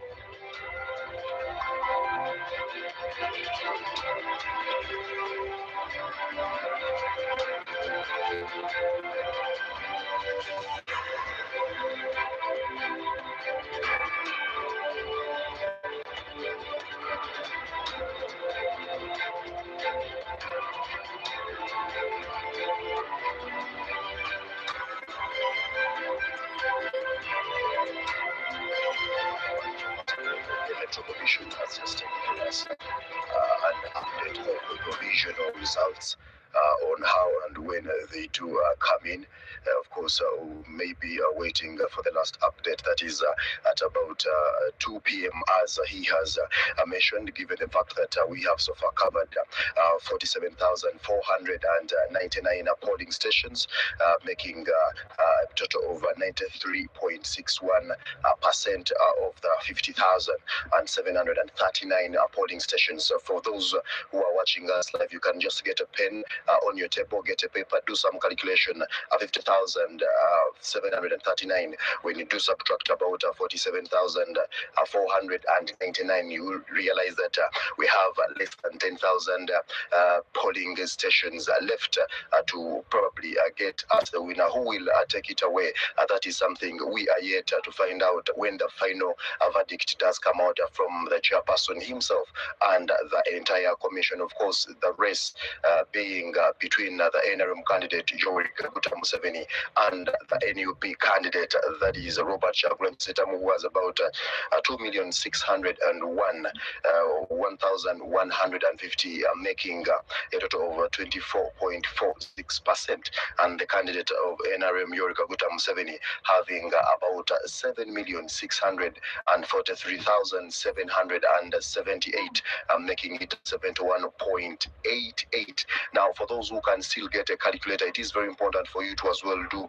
your own chemistry in there and mathematics to find out who will take it away. But still, that is something we cannot confirm yet till when the justice himself, Abiawakama, comes back with the entire commission to give us the last update. And of course, the valid votes gotten so far are 10,634,084. Those are the valid votes, and the invalid being in there with 264,025. The question is, if we do have a number of registered voters being 21.6 million voters, where are the rest? Where did we have the low voter turnout? These are things that Ugandans must be asking themselves, but there are very many reasons that Ugandans need to know, not forgetting that yesterday, part one, and yesterday, those were public holidays. So you might think that very many Ugandans decided to probably stay in the comfort of their homes as they wait to see what will happen. But those who took it as a constitutional mandate to get out and vote did the right thing. Remember, every vote counts. Now, whoever member of parliament, whoever president-elect will be announced by the Electoral Commission, those are people that Ugandans will have to look up to for the next 5 years. A number of manifestos have been read out and given out to the public. If you made the wrong choice, do not blame anybody, because you had the right to choose the right candidate to go and represent represent you either in parliament, but also when it comes to that heavy seat of the president-elect. But we wait to see. Right now, we still have a number of observers. We do have agents from the different political parties, the CPP, NPP, NUP, NRM, and FDC, and also ANT. All those are highly and well represented here at the National Tally Center, where we do expect the final results to be given at about 2 p.m. Kakati omulungi alaba UPC Nesta TV njagala okutegeeza nti omulamuzi Simon Byabakama mugenyi amaze okuba nga ate atubuulira byebadde bakafunawo ebitali byankomeredde mu ddakiika nga 5 mabega atubuulidde nti omukulu abakafuna obululu bwa polling station oba ebifo ebironderwamu 1,479 nga bikola ebitundu 9 n'obutundu 16 ku buli 100. Ate bwe tugenda ku mukulu Bulira Frank asobodde okuba nga afuna obululu obudde buno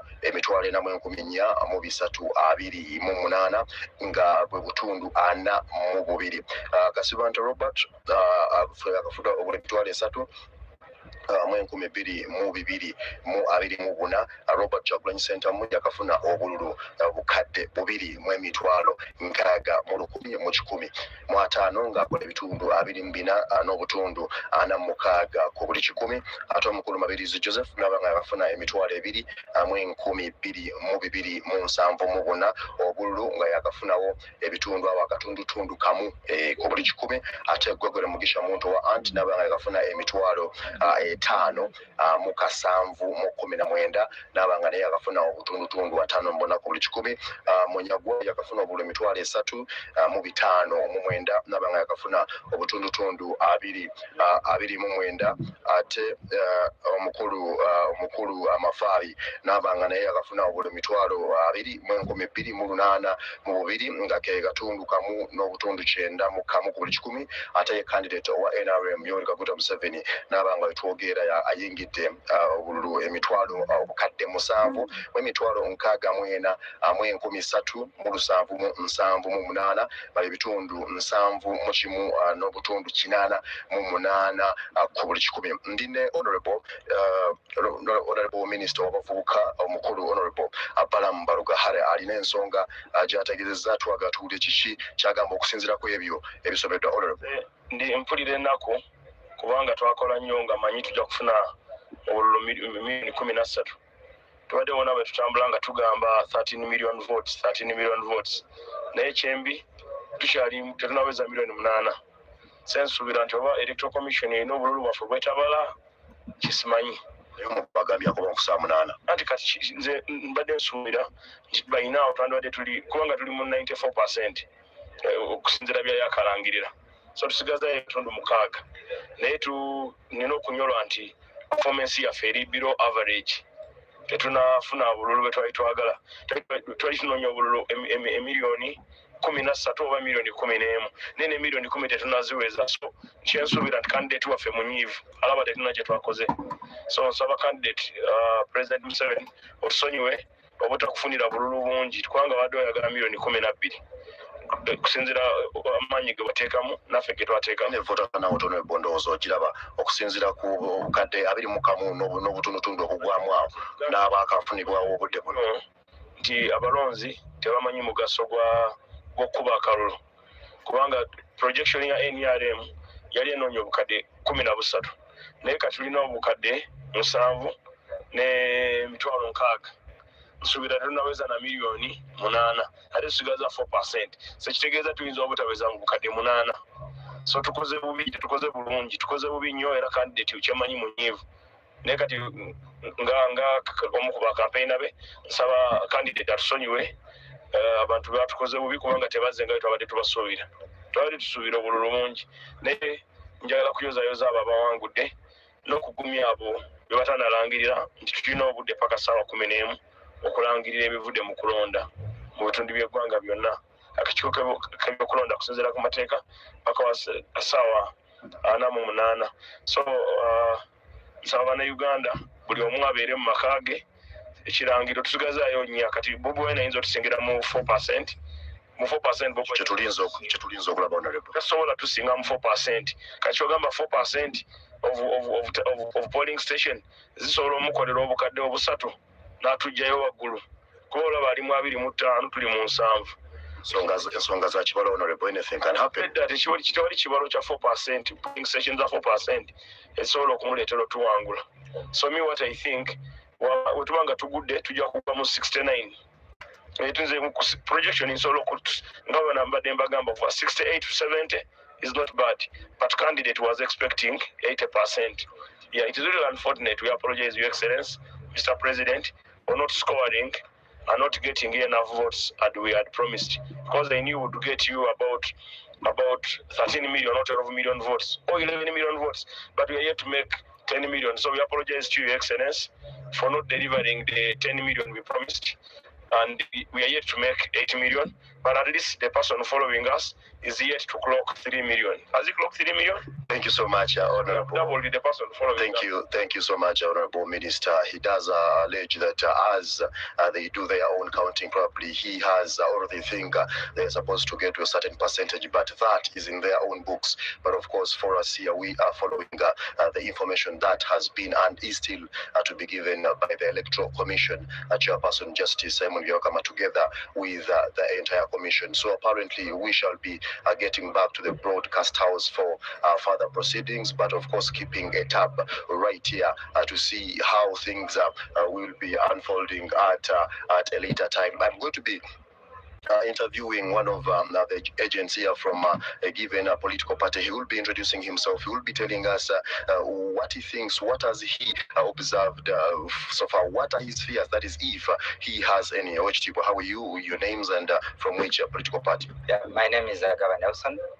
From the Alliance for National Transformation Party, the official agent of candidate Mugisha Gregory Muntu Oyera. We have just received the update from the Electoral Commission, and of course, even as of yesterday, it has been candidate Museveni in the lead, but the most concern is not about what they read here. We need to look at the process to which they come up, because an election is a process. So I can start making analysis from the day of polling. And when you look at prayer, before the polling day, Electoral Commission for months and days, they had given us confidence, reassurance of how they had got a medication for any possible vote rigging by introducing the BVK machines that would read our fingerprints, that would read our faces or iris. But EC, that wasn't followed. But EC said that shouldn't be an issue as long as you have the voter allocation slip, you appear on the National Voter Register, you have a right, you have a national ID, you can go ahead and vote. Yeah, but in the first place, for thousands of Kenyans, Zenka is a quick financial spark that keeps small businesses moving. Some, that spark provides the push needed to grow their craft. And that small spark turns daily effort into real opportunity, the kind that opens doors to greater success. Zenka, the financial spark igniting your dreams. Download now from Google Play Store or App Store and get up to 200,000 Kenya shillings.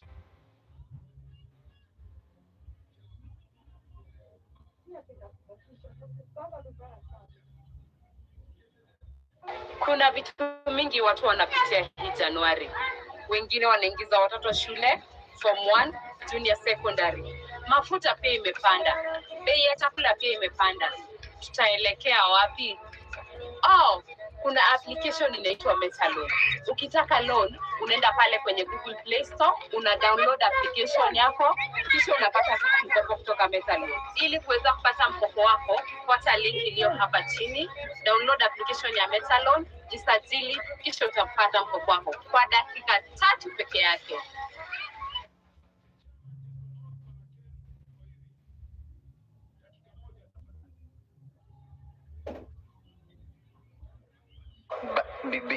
The assurance they gave us before when they introduced the BVK machines, that shows that they had diagnosed the problem.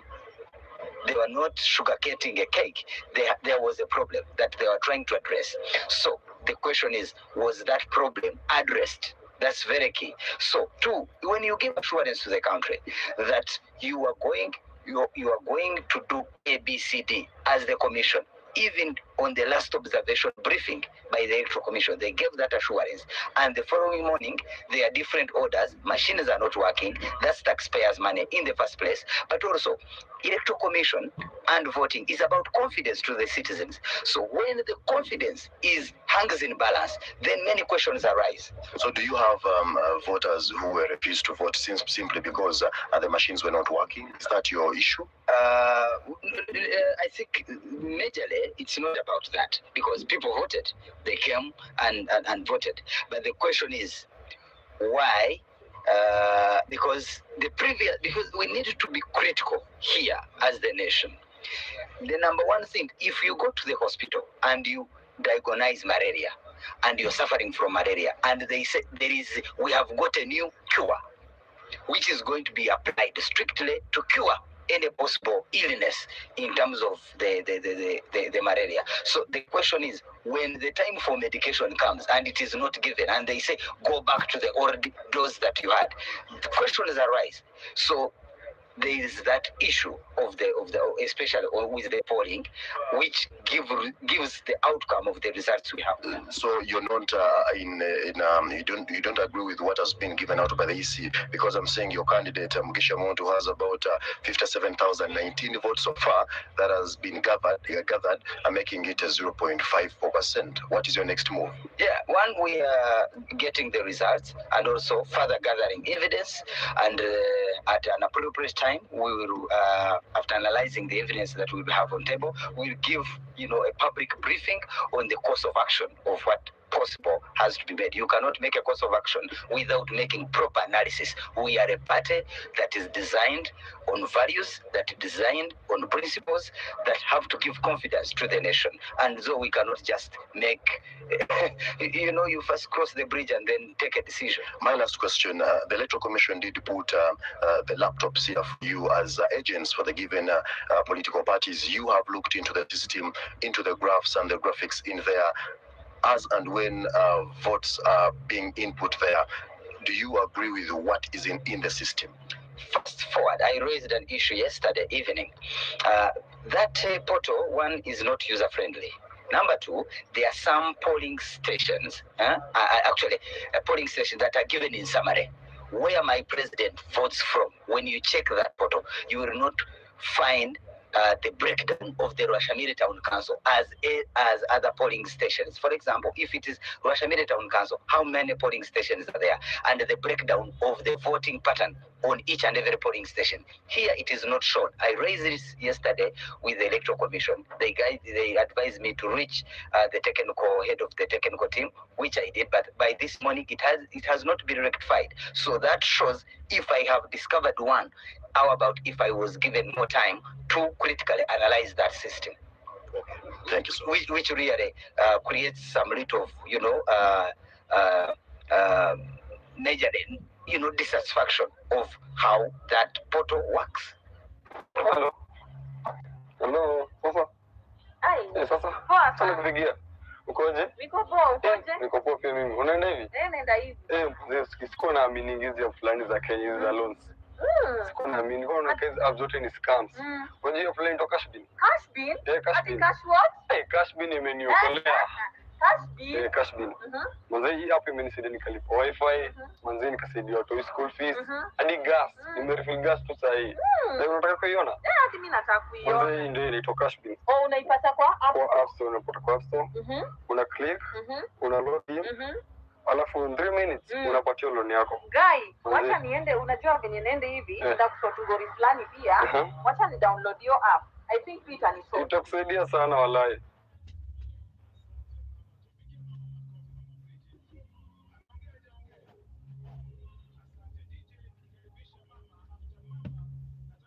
Thank you. Okay. Thank you so much. Ladies and gentlemen, you do still hear allegations that are being said out by some of these agencies. Is representing the Alliance for National Transformation. This could be an indicator that it is not yet over, because if agents still have issues, where does this lie? How will this unfold? How will this end? These are things that we shall be understanding at a later time as we still wait for the final verdict at about 2 p.m. But if you've been following some of these proceedings, the EC chairperson did say that if anyone has any issue, the courts of law are open. So the only way anyone can really go and try to testify or bring out any issue, they are ready to go and sort it out with the courts of law. That is in case they do have all the evidence that they need to ensure that they make their points valid. But that is something we cannot rule out. So we wait to see. For now, I will be returning back to the broadcast house for further programming. Thank you very much, Jethro Kasaije, for giving us that update on the sixth, what you would indeed count as the sixth provisional results from the Electoral Commission. And indeed, just to reiterate, in case you're just joining in and you have missed the numbers as being read by the AC chairperson, Justice Simon Byabakama, total number of registered votes is 21,649,067, and the total number of polling stations considered to have elected 50,739. Results so far from this sixth provision: 47,499 polling stations, accounting for 93.61% of the total polling stations. And looking at the candidates' performance thus far, Budira Frank, who has so far 44,328 votes, that is getting to a percentage of 0.42% of the valid votes. Robert Kasivante, who has 32,224 votes, accounting for 0.30%. Robert Chagulanyi has 2,601,150 votes, accounting for 24.46%, and Mabirizi has 22,274 votes, that is to 0.21%. General candidate Muntu has 57,019 votes, accounting for 0.54%, and candidate Munyagwa has 30,509 votes, accounting for 0.29%. Candidate Nandala Mafabi has 202,802 votes, accounting for 1.9% of the votes. And candidate Museveni so far in the lead with 7,643,778 votes, accounting for 71.88%. Valid votes there so far 10,634,084, and invalid votes are 264,015, accounting for 2.42%. Total votes altogether so far are 10,898,099 votes, accounting for 50.34%, and spoiled votes so far account for 38,223 votes thereon. That is as the standings from the sixth provisional results by the Electoral Commission. My name is Julie F. Nantava. I am with Joan Murunji, and it's at this point that I want to engage you, Joan, as we look at what you think of the numbers, what you think of the rest compared to the fifth provisional results as of yesterday. We'll definitely be doing comparisons. Keep in mind that right now, as we speak, 47,499 polling stations have so far garnered results as being read, and we are left with about 3,240 polling stations. Okay, that is about 6.39% of the remaining polling stations. Of course, first I want to commend the Electoral Commission. Right. It has been a bit swift in tallying these results. And of course, numbers keep changing. and hopes and stakes are high, and of course a lot is being expected, as well as tempers are flaring up, and of course so many mixed emotions that are going on within the candidates' minds, and of course the voters' minds. But of course, the Electoral Commission is always here to guide us through and give us the provisional.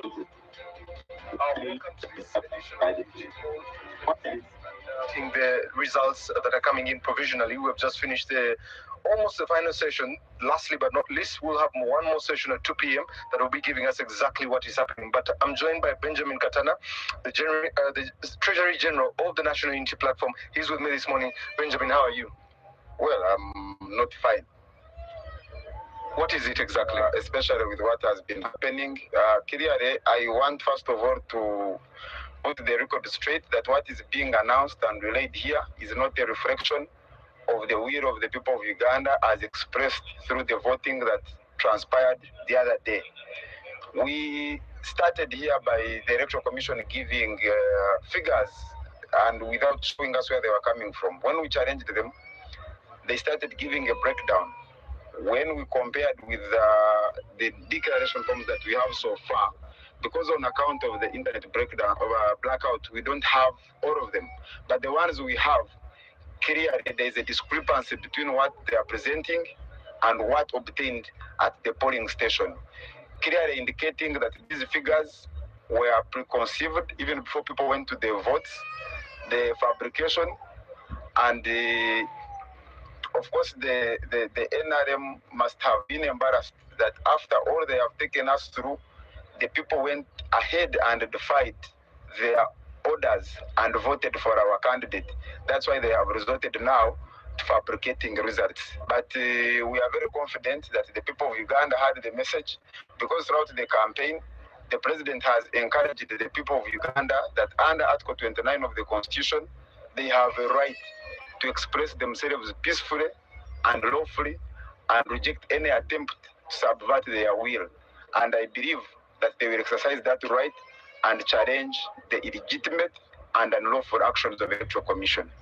What's the state of the Honorable Robert Kyagulanyi Ssentamu right now?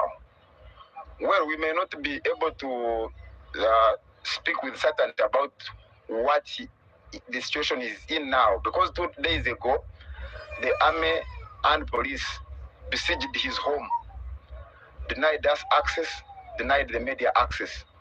Last night we received a call from the members of the household that the security forces were breaking into the house. After that, their numbers went off. Nobody has been allowed to access the home. So we don't know if he's hurt. We don't know if he's in jail. We don't know if he has been taken away. We have seen a statement from police this morning. Hello, my name is Asha Patmos Makanie and I'm from Rwanda. I heard about LCHE from an alumni. He basically said that this school had a lot of diversity and they pursued excellence in a different way from other institutions, and that intrigued me to see it firsthand for myself. As I start my LCHE journey, what excites me is the ability to collaborate with my peers on new projects and start ventures that will not only impact my school, but my community as well. One advice I would like to give to students that are still thinking about applying to LCHE is to do it already, because the campus is good vibes and the energy is really good. You've made very strong assertions. What is the way forward for the National Unity Platform plus your presidential candidate? This is not a matter of National Unity Platform. It's a matter of the citizens of Uganda. It is their right to choose leaders. Now, if you take away their right, there are very many options under the laws of Uganda, and particularly we have been encouraging them to take advantage of the provisions of Article 29 of the Constitution to lawfully and peacefully protest against any attempts by the Electoral Commission to subvert their will. And we believe that they will exercise that right to assert their wishes on how they want to be governed. Thank you very much, Benjamin. We appreciate your time this morning. You have heard it from the National Unity Platform, the Treasury General himself, Benjamin Katana, informing us of what has happened, that the DR forms they have vis-a-vis the results they are seeing, there is something that is differing between the two, but also he has gone ahead to make assertions on what is happening with Honorable Robert Sentamu Chagulanyi, and he says as late as last night, his house was broken into, and that's the last communication. The police has also made a statement claiming they do not know anything about it. That is developing story that we need to keep our eye on to see exactly what has happened. But from us to you, we'll keep you bringing the updates to you, but also interviewing more people. We hand you over to the broadcast house. Thank you very much, Timothy Nyangwe. So for that particular conversation, and indeed, let's start from right there, John. Benjamin Katana, who's representing NUP at the National Tally Center, shares his observations, says that results at the Tally Center do not match what is on ground, and goes ahead to say and claim that the NRM is actually fabricating these results, the results that the EC chairperson is releasing are fabricated by the NRM, and says that they are not exactly what is on ground by their own mathematics. But of course, before we even get into the uncertainty of their presidential candidate, that is the new presidential candidate, perhaps let me hear what your perspective is on the claims made. And of course, an effective enforcement mechanism to cope. As you can see, it's a press conference at Sky's Hotel, Nakuru. That is for the election observers. Let's take a listen and we'll be back. Opening the utilization of technology in elections. C. Review the Constitution and election laws to strengthen the independence of the Electoral Commission by reconsidering the process for appointment of the members. To the Electoral Commission. The Electoral Commission should ensure the consistent application and respect of the Constitution and electoral laws without any interference. 2. The Electoral Commission should improve and observe election nomination procedures to address the pitfall of denomination of candidates duly nominated. The EC should fully finalize the nomination process before printing of ballot papers. 3. The EC should consider a waiver or reduction on the payment of nomination fees for women, youths, and candidates with disabilities to incentivize and enhance their participation in competitive seats. 4. The EC should disaggregate electoral information, including on disability status, to allow targeted provision of sign language, ramps, and accessibility adjustments. 5. The EC should facilitate early setup of the polling station through timely delivery of materials to allow voting to start on time in line with the 7 a.m. to 4 p.m. window. 6. The EC should conduct robust test run of new technologies such as the PVV case before voting day to ensure their effective use in the election day. 7. The EC should compensate equal time loss in each polling station in line with international and regional best practice. 8. The EC should consider providing shifts in the polling stations to cultivate favorable and inclusive voting environment for voting officials, voters, and other stakeholders. 9. The EC should invest in disaggregating election data based on the age, the gender, and disability status. Security agencies. Security agencies should operate within the law and mandates in a manner that is proportionate, impartial, and respectful of human rights to ensure that electoral security measures do not create an atmosphere of fear, curtail human rights, fundamental freedoms, and undermine political participation. 2.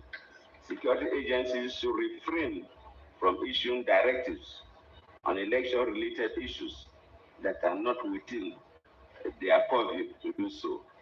And we say so because one of the most controversial things as we came in was the issue of after voting, the law says still within 20 meters radius. But then the chief of the Ugandan Defense Force was the first person that was quoted as issuing that when you vote, you should leave, contrary to the law. And this is coming from the very, the head of the military, created so much tension in the country. If probably that statement was issued by the first, the chairperson of the Electoral Commission, which have the authority to do so, citizens would have taken it differently. So security agencies should not make statements on election-related issues that are not within their purview to do that, so that citizens will not be apprehensive. Political parties are encouraged to promote internal party democracy, introduce quotas in all leadership positions, and equitable access to campaign resources, particularly for women, youth, and candidates from marginalized groups. This is our interim report presented to you today, but the final report, a tradition of AU commercial and regard, will be ready in a month's time. And that report will also be sent to the government of Uganda and a copy to the key stakeholders like the Electoral Commission and the security operatives. I thank you all.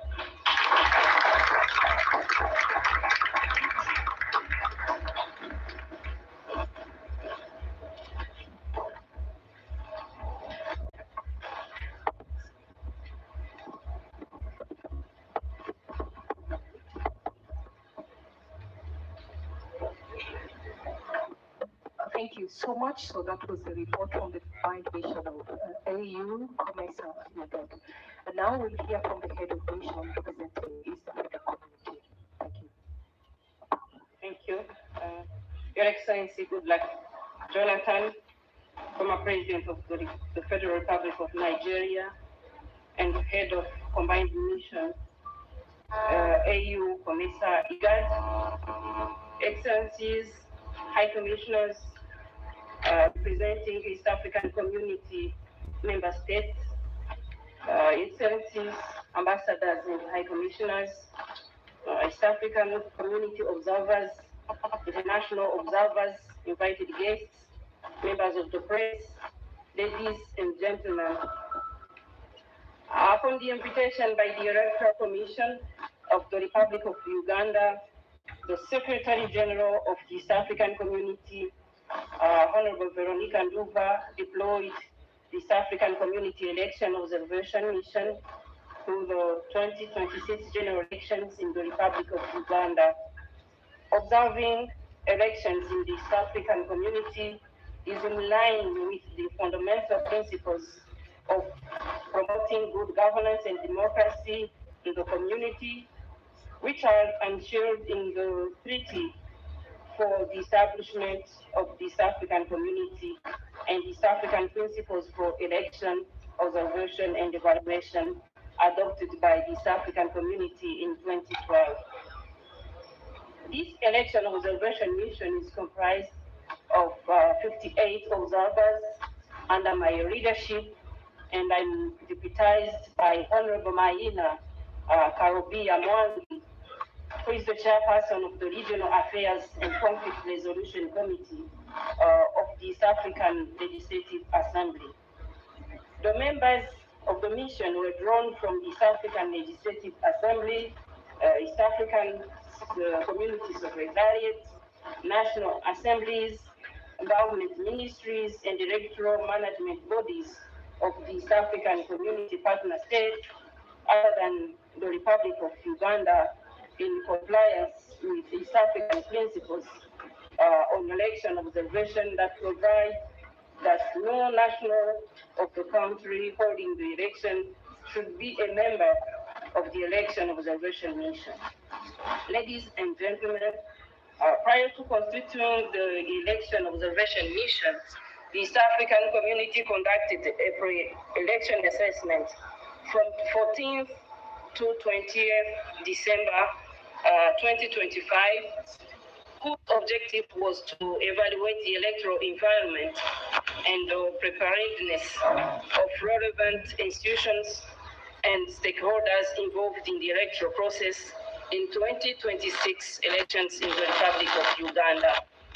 The mission engaged with key electoral stakeholders, including the Electoral Commission, the police, the judiciary, political parties and organizations, the Human Rights Commission, the media, civil society organizations, Uganda Law Society, and heads of other international observation missions. The mission also engaged with the incumbent President of the Republic of Uganda, His Excellency Yoweri Kaguta Museveni, who is also the presidential candidate from the ruling party, National Resistance Movement, as well as the presidential candidate from the main opposition party, National Unity Platform, Honorable Kagulanyi Sentamu Robert. The mission is grateful to all stakeholders who freely and willingly accepted to meet and interact with the East African Community Election Observers. Ladies and gentlemen, the East African Community Election Observation Mission deployed 12 teams spread across all regions of the country to observe processes, including pilot phases of the campaigns, preparation of polling stations, opening, voting, counting, and tallying processes, and the other limited post-election activities. On polling day, the East African community observers were able to observe elections in 184 polling stations. Ladies and gentlemen, I'm pleased to present the preliminary findings of the election observation mission, which are based on the interactions and engagements the East African Community Election Observation Mission had with the various stakeholders observation mission on key election and election day activities. The East African Community Election Observation Mission made the following observations. The 1995 Constitution of the Republic of Uganda, as amended, and other relevant laws provided the legal framework on which this year's general elections were conducted. The mission noted that Uganda's legal framework offers a robust foundation for the conduct of democratic elections in line with international and regional commitments that Uganda has ratified, including the East African Community Treaty. The political context was characterized by heightened competition with 8 presidential candidates running for presidency, including the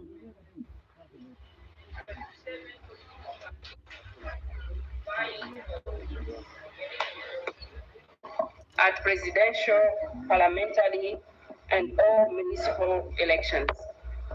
This reflects rising public interest in governance, broadening political space, and voter choice. The mission further noted that there were several petitions arising out of the political party primaries and several unsuccessful aspirants opting to run as independent candidates. All of these provided voters a wider spectrum of candidates to choose from. It points to internal weaknesses in intra-party, including ineffective dispute resolution mechanism. The electoral environment has been largely peaceful and conducive to the conduct of elections. Electoral campaigns were mostly calm and peaceful. The mission noted that Uganda has a legal and regulatory framework on political party financing, whose objective is to enhance fairness and integrity of the political parties. However, the mission noted that the law does not provide for campaign financing to cater for campaign expenditure so as to ensure a level playing field during electoral process. The mission commends the efforts by the Electoral Commission regarding preparation and management of the 2026 general elections and a systematic stakeholders engagement throughout the electoral process, including briefing international observers on the preparedness and the overall conduct of the elections. The Electoral Commission published a comprehensive roadmap as early as August 2023, covering electoral activities, including demarcation of electoral areas, updates and display of the voters' register, and the nomination of candidates.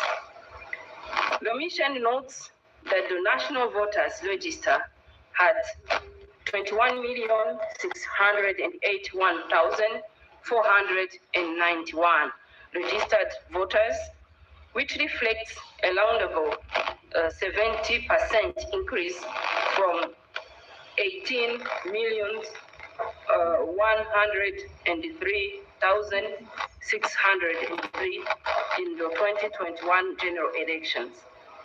The mission noted that 53% of the registered voters are female, which demonstrates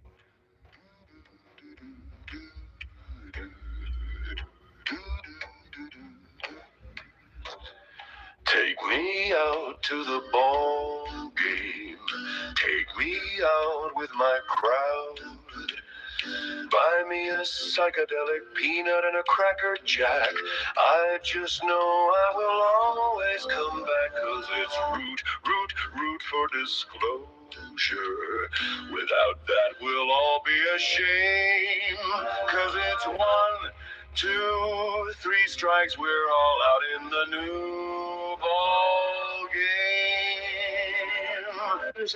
And enhance credibility and public trust in the electoral process.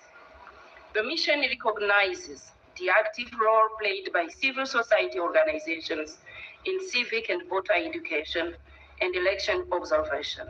The mission commends peace initiatives led by the Uganda Human Rights Commission and the Inter-Religious Council of Uganda, which culminated in the signing of a peace pledge towards peaceful, inclusive, and accountable electoral process.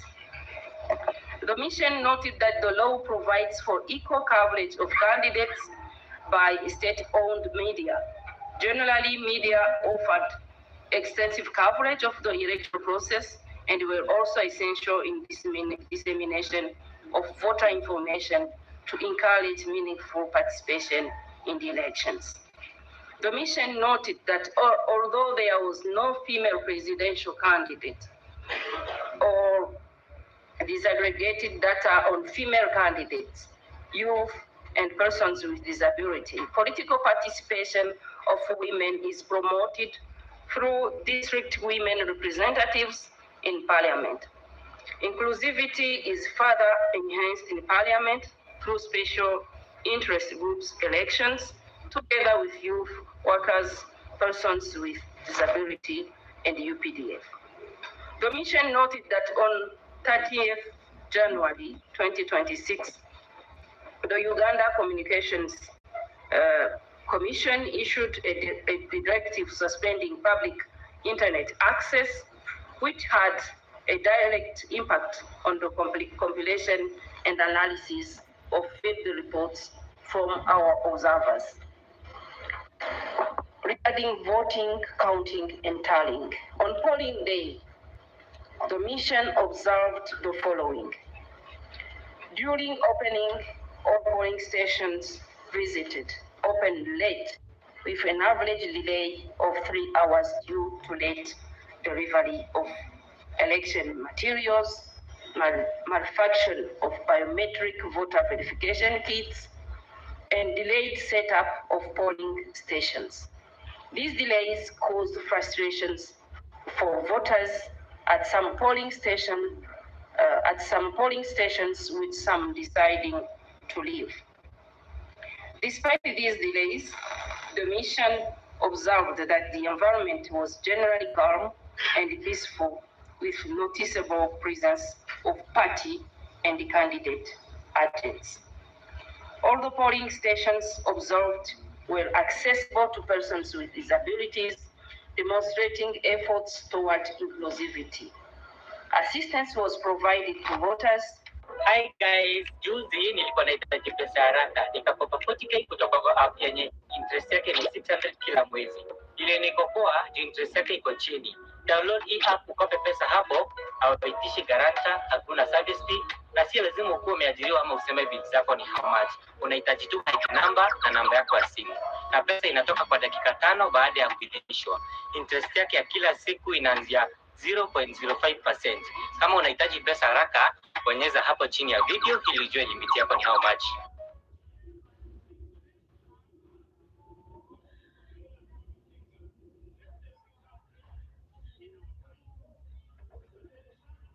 Shake and win millions of prizes with the AliExpress $1 challenge.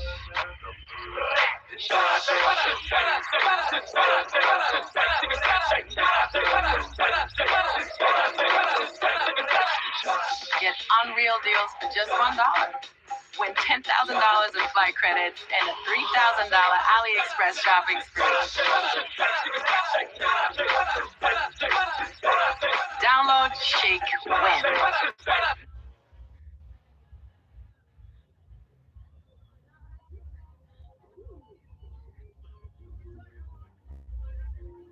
Who need it, including those with visual impairments, in line with the legal framework for election day procedures. All polling stations visited were in open areas, allowing for more transparency of the voting processes. However, some of the polling stations did not have shelter for polling officials, party agents, and voters. The observers noted that authorized stakeholders, such as party and candidate agents, had seamless access to the polling stations and performed their duties without difficulties. The presence of party agents and observers at polling stations demonstrated a vital principle of transparency in the electoral process. The presence of security personnel at all polling stations visited ensured peace and order. The conduct of security was observed to be professional, non-intrusive, and discreet. Identification of registered voters was conducted transparently and confirmed by party and candidate agents who had copies of the voters' registry at each polling station. Voting proceeded uninterrupted in all the polling stations visited throughout the day. The mission observed that most of the polling stations had queues with an average of 50 to 100 voters. An average of 5 polling officials were deployed in all polling stations visited. There was a commendable gender balance, with at least 50% women constituting the election personnel. The polling officials demonstrated professionalism and handled election duties with knowledge and understanding of the procedures, a reflection of adequate training by the Electoral Commission. Most polling stations closed an hour later than the prescribed time, 4 p.m., acting on the directive of Electoral Commission to compensate for the delays at opening. Voters still on the queue were allowed to vote. Counting was conducted transparently in the presence of party and candidate agents, observers, and voters who maintained the 20 meters radius prescribed by law. There was a considerable number of invalid votes. At the polling stations observed, candidate agents received and signed declaration of results forms, which were posted outside polling stations. Then we have some recommendations. The East African Observer Mission makes the following recommendations. Political parties and organizations should strengthen their processes and dispute resolution mechanism and procedures to address the high number of independent candidates arising from the primaries. Legal reforms should be introduced to provide for campaign financing with a view of enhancing transparency in campaign financing and ensuring a level playing field during electoral process. The Electoral Commission should endeavor to publish disaggregated data indicating the number of female and youth candidates in each election to inform public policy and advocacy.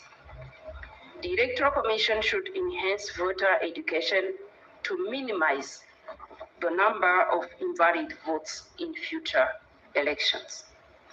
The Electoral Commission should provide shelter for polling officers, party and candidate agents, and voters at polling stations, and make use of school buildings or other public buildings not in use during the election period.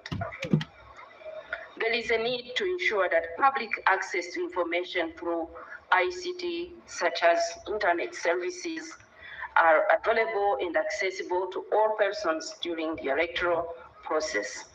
Measures should be put in place to balance security concerns with the benefits of public access to internet services. The Electoral Commission needs to minimize cases of denomination of candidates by enhancing mechanisms for verification of requirements before nomination. The Electoral Commission should investigate the causes of the manufacture of biometric voter verification kits and seek to ensure that this does not affect use of technology in future electoral processes. Conclusion. The East African Election Observer Mission congratulates the people of the Republic of Uganda for exercising their right to choose their leaders during the 2026 general elections. Considering that the electoral process is still ongoing, the East African Community Election Observer Mission urges all stakeholders to continue to uphold peace and refrain from any action that could undermine the integrity of the process. The mission further urges any actors dissatisfied with the outcomes of the process to address the grievances through peaceful and means established by law. I thank you very much.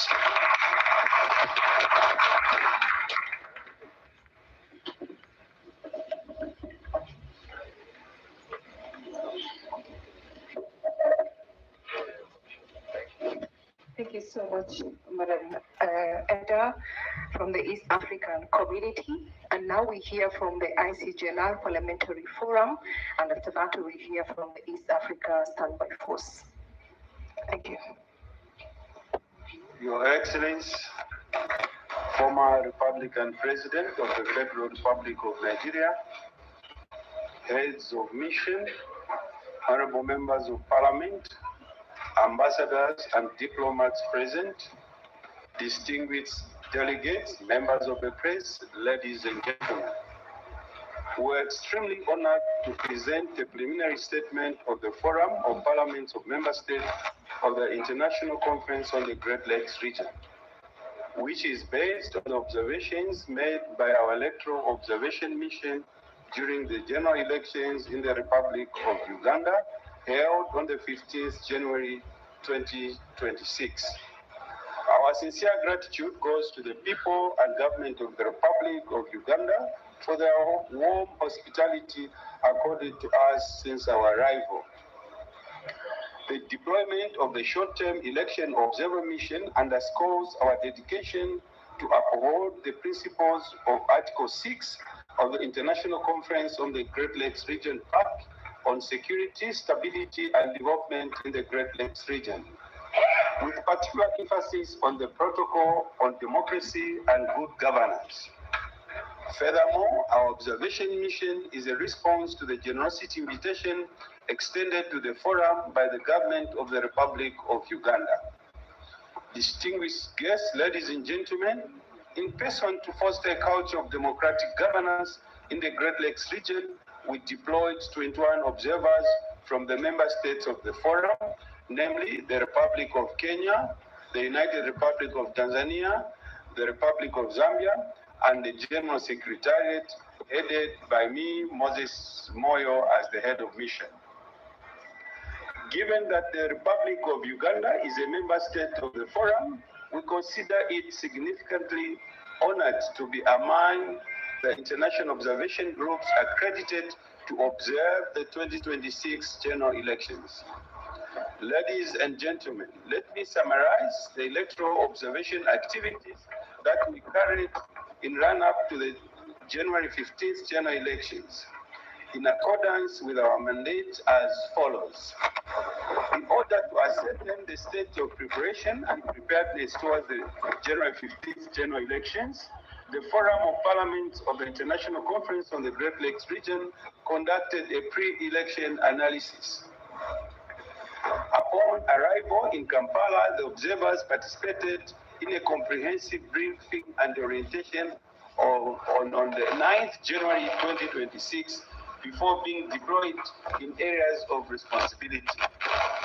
In order to increase public awareness about the presence and mandate of the mission, upon arrival, we officially issued a arrival statement on the 9th of January 2026 at the regional training facility in Munyoye. The mission met electoral stakeholders such as the Center for Policy Analysis, briefing by the Electoral Commission, members of the press, heads of mission of international observer groups, and members of the diplomatic corps accredited to the Republic of Uganda. The engagement meetings were aimed at understanding the state of preparation and preparedness towards holding the January 15 general elections. The observers were subsequently deployed in teams of 4 to observe polling proceedings. If I dream about it, Zenka will fund it. Whatever you're aspiring for, Zenka will fund it. Since 2018, Zenka has been funding dreams for over 10 million Kenyans. Join this community of dreamers. Visit Play Store or App Store, download the Zenka app, and borrow up to 200,000 Kenya shillings to actualize your dreams. One loan, a lifetime of possibilities. Zenka, smart loans for smart people.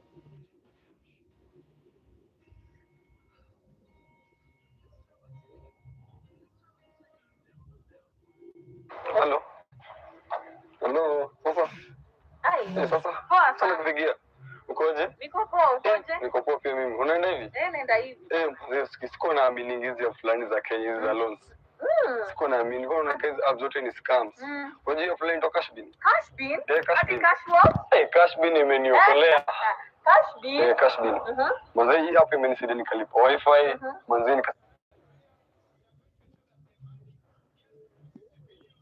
in Kampala Central, Kampala East, Kampala West, and Kampala North. Distinguished guests, ladies and gentlemen, our pre-election analysis of the 2026 general elections in the Republic of Uganda reviewed the following. The Electoral Commission developed a roadmap for the 2026 general elections, which was implemented in a phased manner. The mission noted that the Commission carried out all planned activities under the roadmap as scheduled. In line with the international, regional, and national framework, the mission conducted civil and voter education in collaboration with key electoral stakeholders such as civil society and the media, among others, to ensure that all eligible citizens understand the purpose, procedure, and significance of the elections. The mission also noted that the Electoral Commission utilized the digital platforms such as X, formerly Twitter, Facebook, Instagram, and WhatsApp, which are increasingly important in engaging with the youths. This intervention helped in providing real-time interaction and prompt response to inquiries. The mission commends the Electoral Commission for integration of fiscal identification features on the biometric voter verification kit, in addition to the use of the thumbprint. The mission commends the Electoral Commission for the intention to place the notice only in polling stations where nominated candidates would have lawfully withdrawn from participating while appearing on the ballot box in order to give guidance to the would-be voters not to vote for particular candidates. The interaction with stakeholders revealed that the campaign period was generally calm and peaceful as compared to 2016 and 2021 general elections, which were attributed to adherence of campaign guidelines stipulated by the Electoral Commission and by all political parties.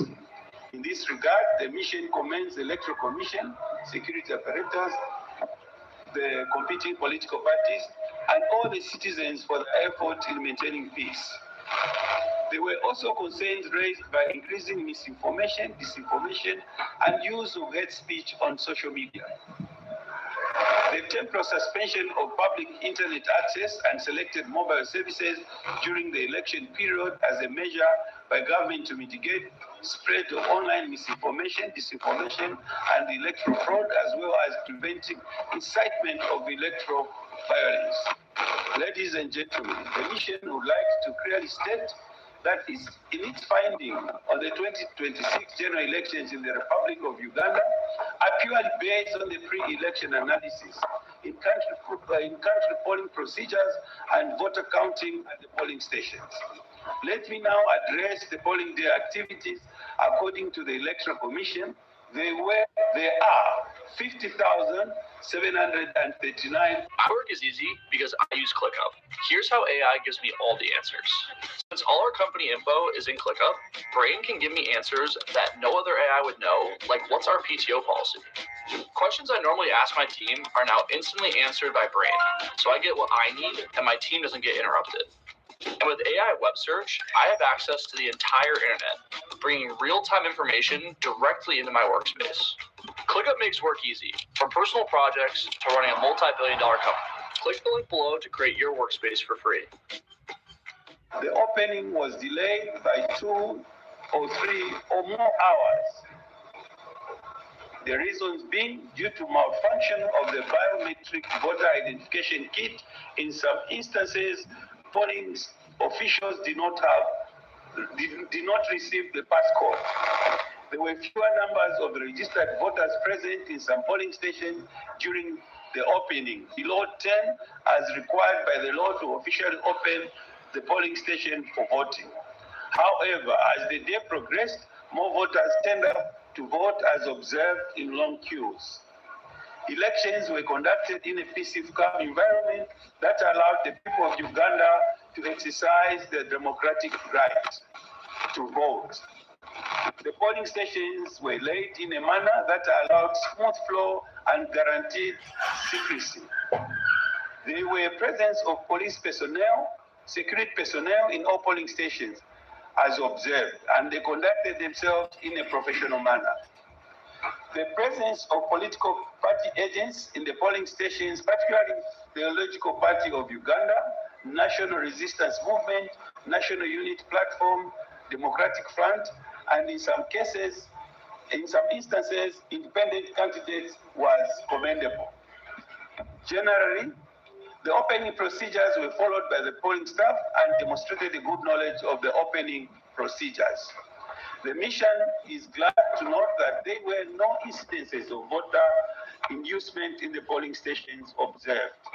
Also, there were no form of campaign activities by political parties observed outside the polling stations.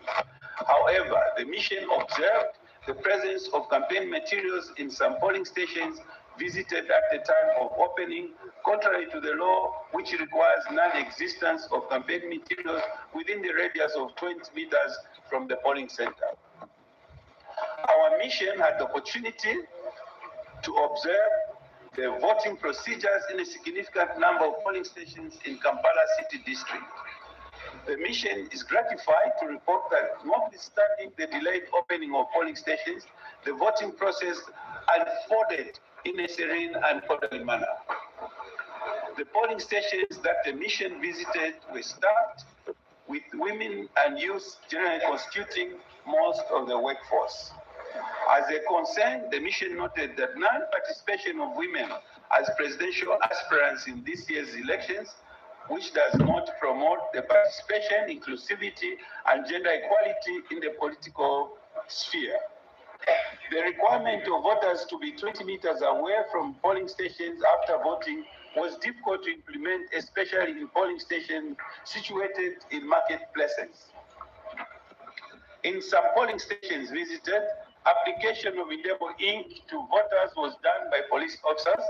In other instances, it was done by political agencies and at times by voters themselves. Distinguished guests, ladies and gentlemen, the mission observed the close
the mission calls upon the relevant authorities to handle formal disputes in a manner that promotes a culture of peace dispute resolution.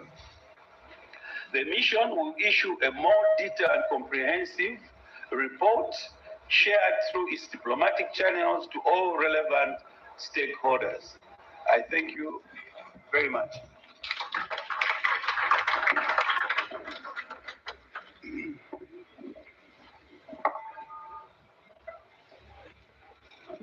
Thank you so much. So that was the report from the International Conference on the Great Lake Region Parliamentary Forum. And now we go to the last report from Honorable Ambassador. I would want to say your name so that I pronounce it wrongly, but I believe it's Ndadaburishimana. Thank you. Thank you, Program Director. Your Excellency, Goodluck Jonathan, former President of the Federal Republic of Nigeria, Head of the Joint Mission, AU, COMESA, and IGAD. Your Excellency, Bernard Makuza, former Prime Minister and the former Speaker of the Senate of the Republic of Rwanda, Chairperson of the panel of elders of the Eastern Africa Standby Force, dear colleagues, Head of Missions, dear Excellencies, Ambassadors, and members of the diplomatic corps present here, dear observers, members of the press. At the invitation of the government of the Republic of Uganda, the Council of Ministers of Defense and Security of the Eastern Africa Standby Force, in accordance with the East African guidelines on election observation, approved the deployment of an ESF short-term election observer mission to observe the conduct of the general elections. Specifically, our mission focused on observing the presidential elections that were held on 15th January 2026 in the Republic of Uganda. The ASF Election Observer Mission was deployed in accordance with the African Union Charter on Elections, Democracy and Governance, and the International Declaration of Principles for International Elections Observation, with the authority of the chairperson of the Eastern Africa Standby Force Council of Ministers of Defense and Security. Ladies and gentlemen, our objectives were to enhance public confidence in the electoral process, to promote the fundamental freedom of political rights of the local population in Uganda, to conduct an objective assessment of the polling process, to support the democratic process of the Republic of Uganda, to observe any situation that may lead to a political crisis that may emerge after the elections, and then to uphold ESF's mandate in the promotion of peace and security. The mission was led by myself, Ambassador Didi Ndabashimana, from the Republic of Burundi, as head of mission. I was assisted by Right Honorable Berman Makuza, chairperson of the ASF panel of elders from the Republic of Rwanda, who acted as special advisor to the head of mission, and by Smith Kamaragini from ESF executive staff as deputy head of mission. The mission comprised 19 short-term observers drawn from the ESF member states, including Burundi, Comoros, Djibouti, Ethiopia, Kenya, Rwanda, Somalia, and Sudan, as well we were assisted by the technical team of ESF. Our mission was deployed from 10th to 18th January 2026. Observers were deployed in 9 field teams. One team was manning the Mission Coordination Center, MCC. The field teams observed the polling process in 113 polling stations. The field teams were deployed to 4 regions of the country, covering Kampala Central and peripheral areas, Wakiso District, Jinja Municipality, Entebbe Municipality, Mbale City, Gulu City, Fort Portal City, Mbarara City, and Lila. The mission leadership participated in local and international observers briefings with head of missions at the regional and continental level, met with the Uganda Electoral Commission, media, and civil society organizations. The objective was to have a fair and objective understanding of the electoral process and the political context. We have the pleasure now to present our main findings. This preliminary statement gives an overview of the assessment of the elections and provides details of its observations. The statement is based on objective and independent assessment on the electoral process, specifically at the end of the campaign and electoral period, and on the actual election day, and refers to the national legal framework on electoral matters. These include the days of the campaign and the management of election day operations, including the counting process. Our key findings are the following. On the aspect of campaign, the campaign were conducted in a largely peaceful environment with sporadic cases of violence. Most candidates conducted mobile campaigns that did not have large crowds of people. The campaigns were mainly done in local dialect. The teams observed use of state resources in some cases, which is contrary to the law. The presence of security personnel was also witnessed. On the aspect of security, voting was largely peaceful in all polling stations, observed despite some anxiety that was noted in a few voters, especially those who reported early to cast their votes, but were unable to do to the delay in the commencement of the voting process. In addition, there was a clear and heavy presence of security agents across all polling stations observed. On the aspect of time, most polling stations observed opened late, mostly due to the late delivery of the election materials. In some polling stations, elections officials failed to report on time, hence affecting the preparations of their stations. In most of the polling stations observed, the biometric voter verification kit, PVVK, failed to work, occasioning the late commencement of the voting process, which was long after the stipulated time at 7 a.m. The presiding officers were unable to log into the PVVK kit as the system could not verify the credentials at the polling stations.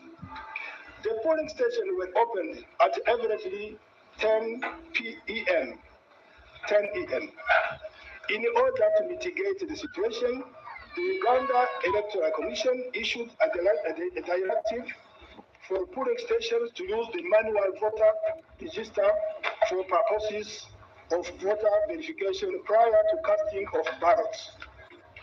On the aspect of communication, the nationwide internet blackout, which started on 30th January 2026 at 6 p.m., negatively impacted the work of the observers since information could not be shared in a timely manner between different teams in different areas. My work is easy because I use ClickUp. Here's how AI gives me all the answers.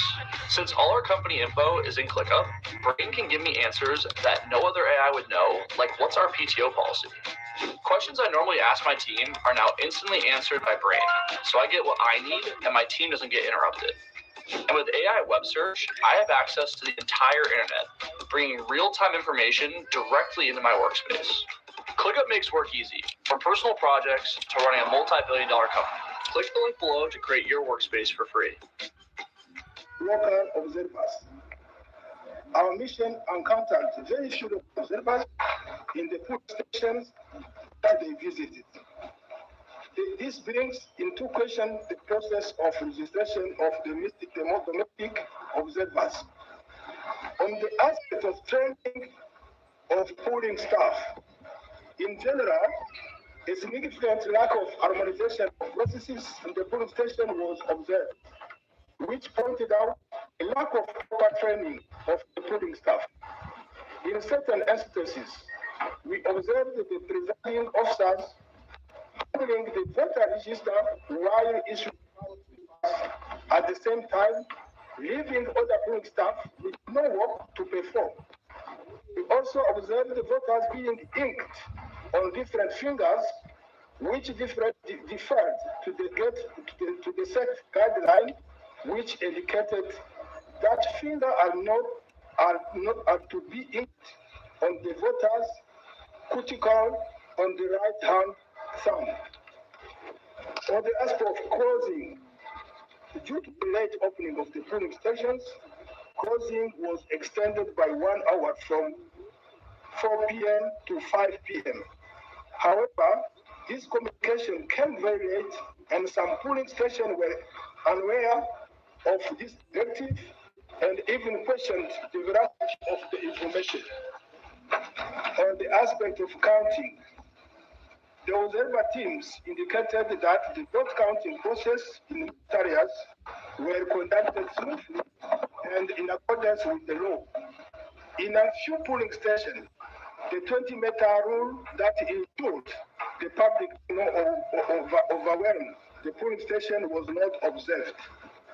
On the issue of gender balance, in the 113 polling stations observed, 56% of the polling officials were female. Ladies and gentlemen, recommendation. Our mission recommends the following. Urges all the stakeholders to take note of the objectives and findings to improve future electoral processes in Uganda. Encourages continued civic education in support of efforts already in place. Urges restraint to all stakeholders and further encourage adherence to the Constitution and the laws of the land in case of contestation. In conclusion, based on its observations and findings, our mission concluded that the electoral process took place in an overall orderly and calm manner. This preliminary statement will be followed by the final report, which will be released within 90 days to the Republic of Uganda and shall be available on the ESF website. And thank you very much.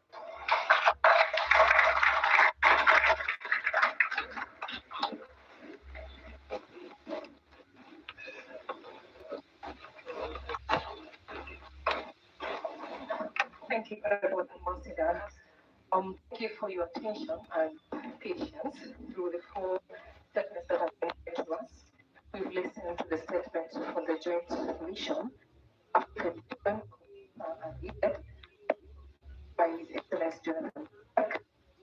We heard from the East Africa Committee, from Honorable Madam Giza.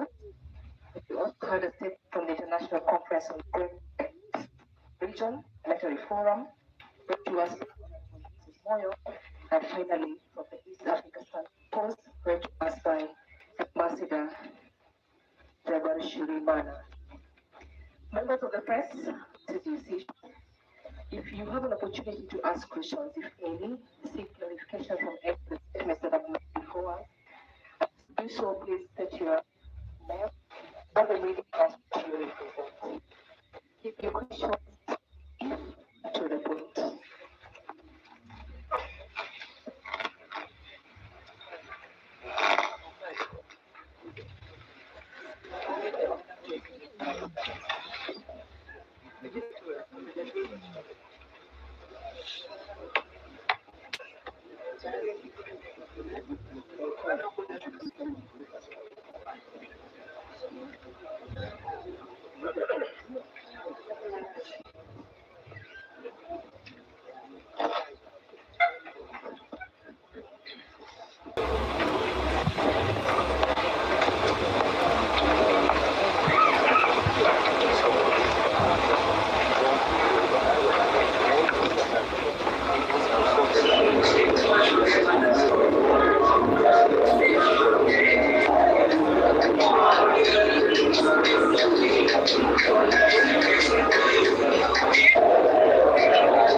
Let's think about Uganda. Let's avoid self-seeking goals, things that will put Uganda into trouble. We come into election not to fight. This is not a battle. This is not a war. We are here to bring ourselves to those who are going to vote us, and people will choose their leaders. And we believe that's the democracy we are talking about. Let's have a free and fair election rather than going into battle, rather than going into running battles. I was telling my campaign agent and those who saw me where I voted. I got a lot of issues. The soldiers were chasing us from the voting areas. And they arrested some of us. And they also arrested some of our people. I think that should stop.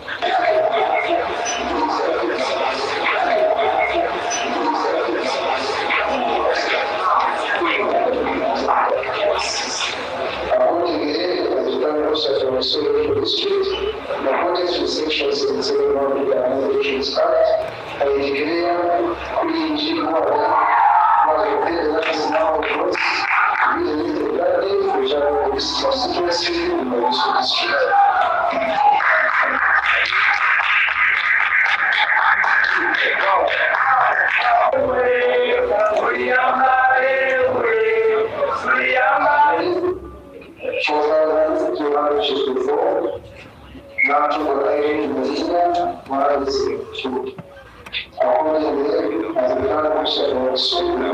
Surrounded by security, so he cannot go out.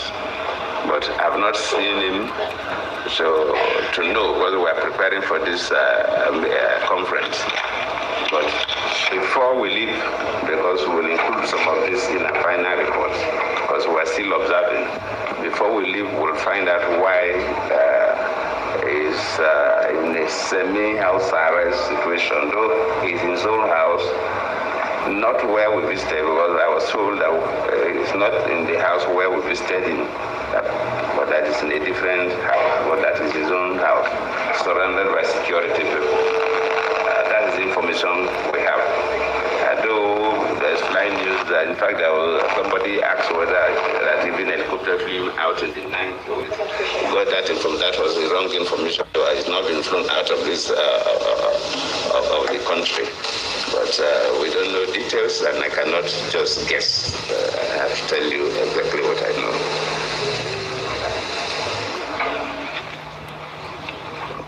Somebody asked evidence of ballot stuffing. Well, to the best of our own knowledge from our team, the African Union Commencer and the GATT team, there was no evidence of ballot stuffing. We did not observe in all the polling stations in the country, but based on, I think, 400-something polling stations that we observed, and especially where we witnessed the closing, there was no evidence of ballot stuffing, no. Okay, calling for the last time. Anyone else with any question? Number first.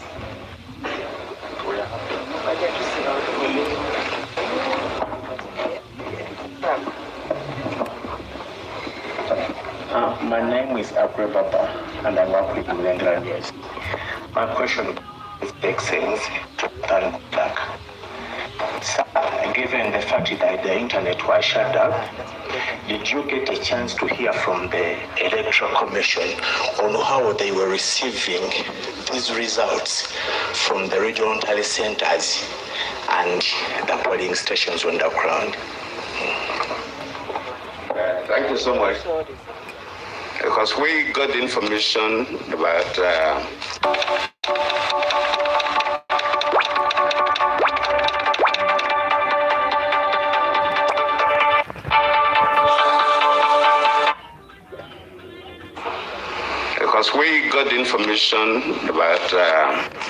the internet on Tuesday. In fact, we thought it was our time now, but it seems this government is making it very impossible once again.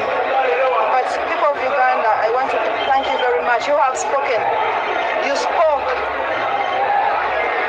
Your voice spoke. And I know they must be feeling it. They are feeling it. And one time, one day, we are going to overcome. We shall get there. We are not jubilating now, not because we have not gotten any victory. Some of us have been declared as winners, but our colleagues inside there are still suffering.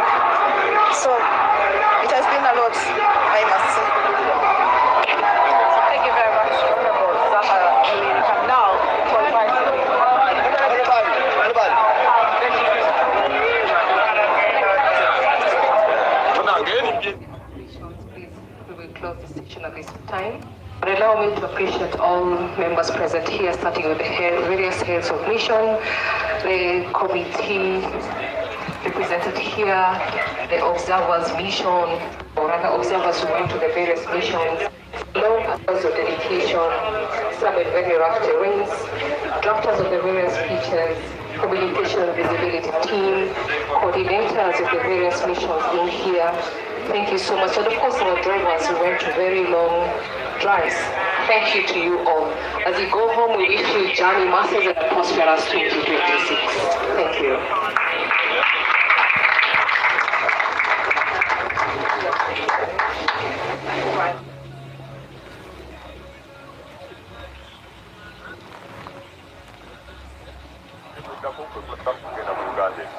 I don't have much to say as now. That is a challenge.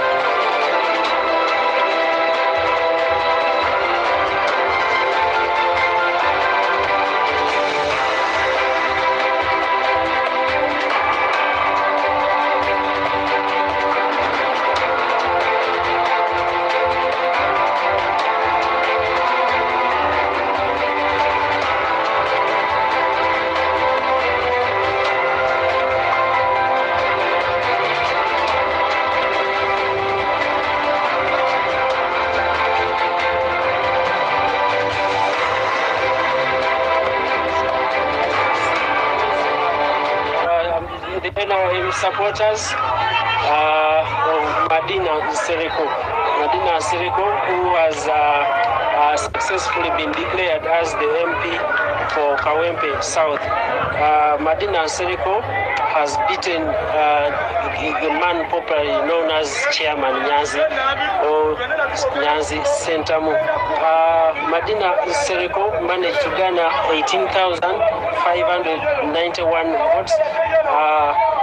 And the contender, Chairman Nyanzi, garnered 11,222 votes. Accordingly, there are other candidates who have been declared here, including Zahara Ruhika of the National Unity Platform,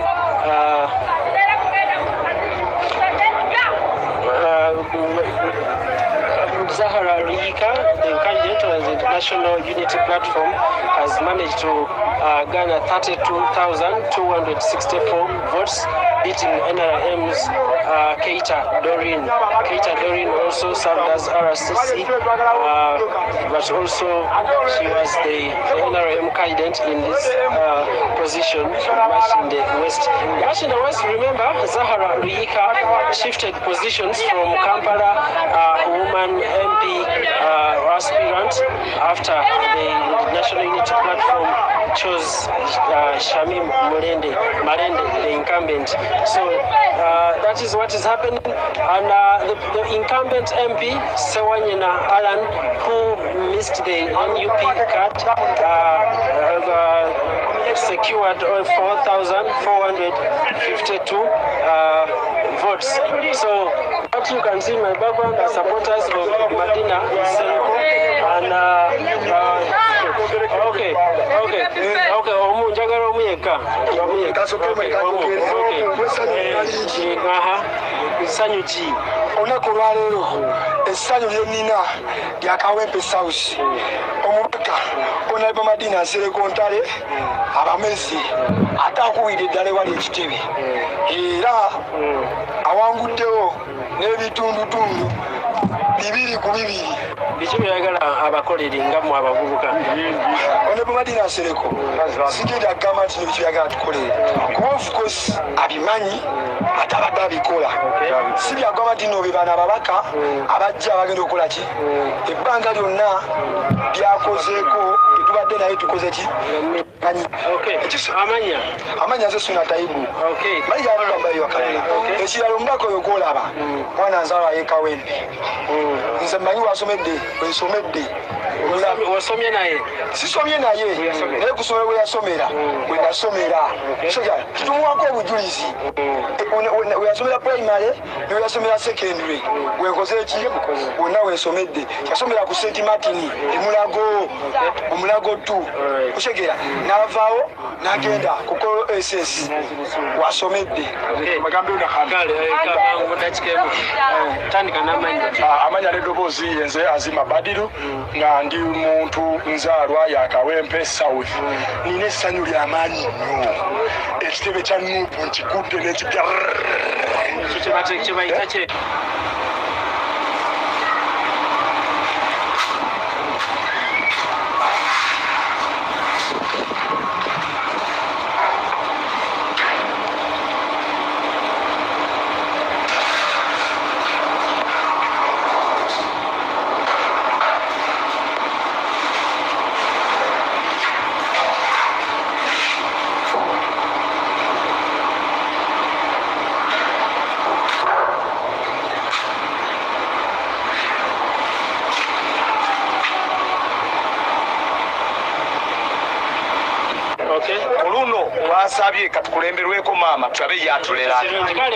So those are some of the supporters of Madina Seriko. So like I was telling you that the other declared candidate here is Ali Kasirie Mulianyama, commonly known as Mulianyama.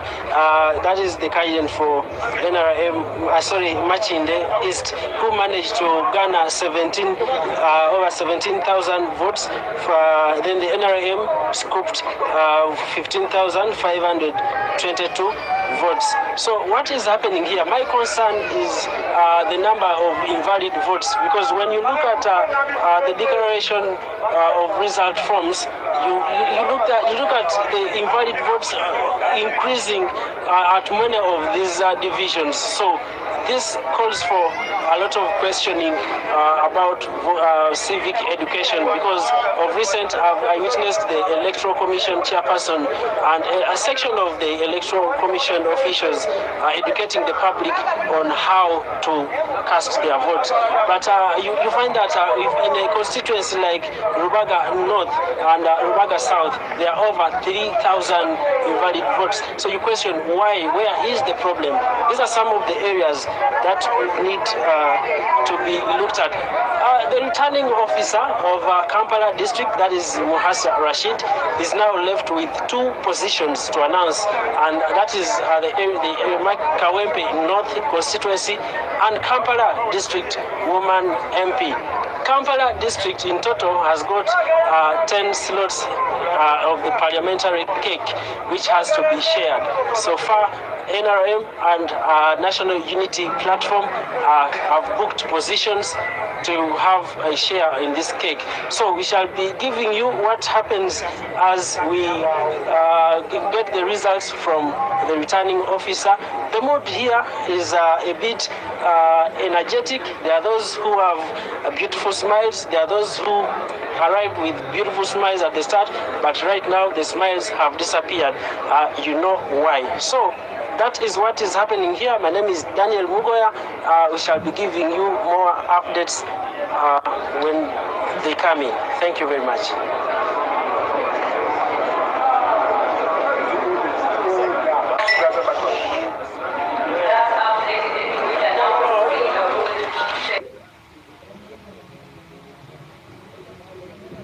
Results were being released, and indeed, congratulations to all the winners. We've seen the excitement from the cadres and supporters of Hajati Sedekomadina and Kare, who has won the direct MP for Kawempe South.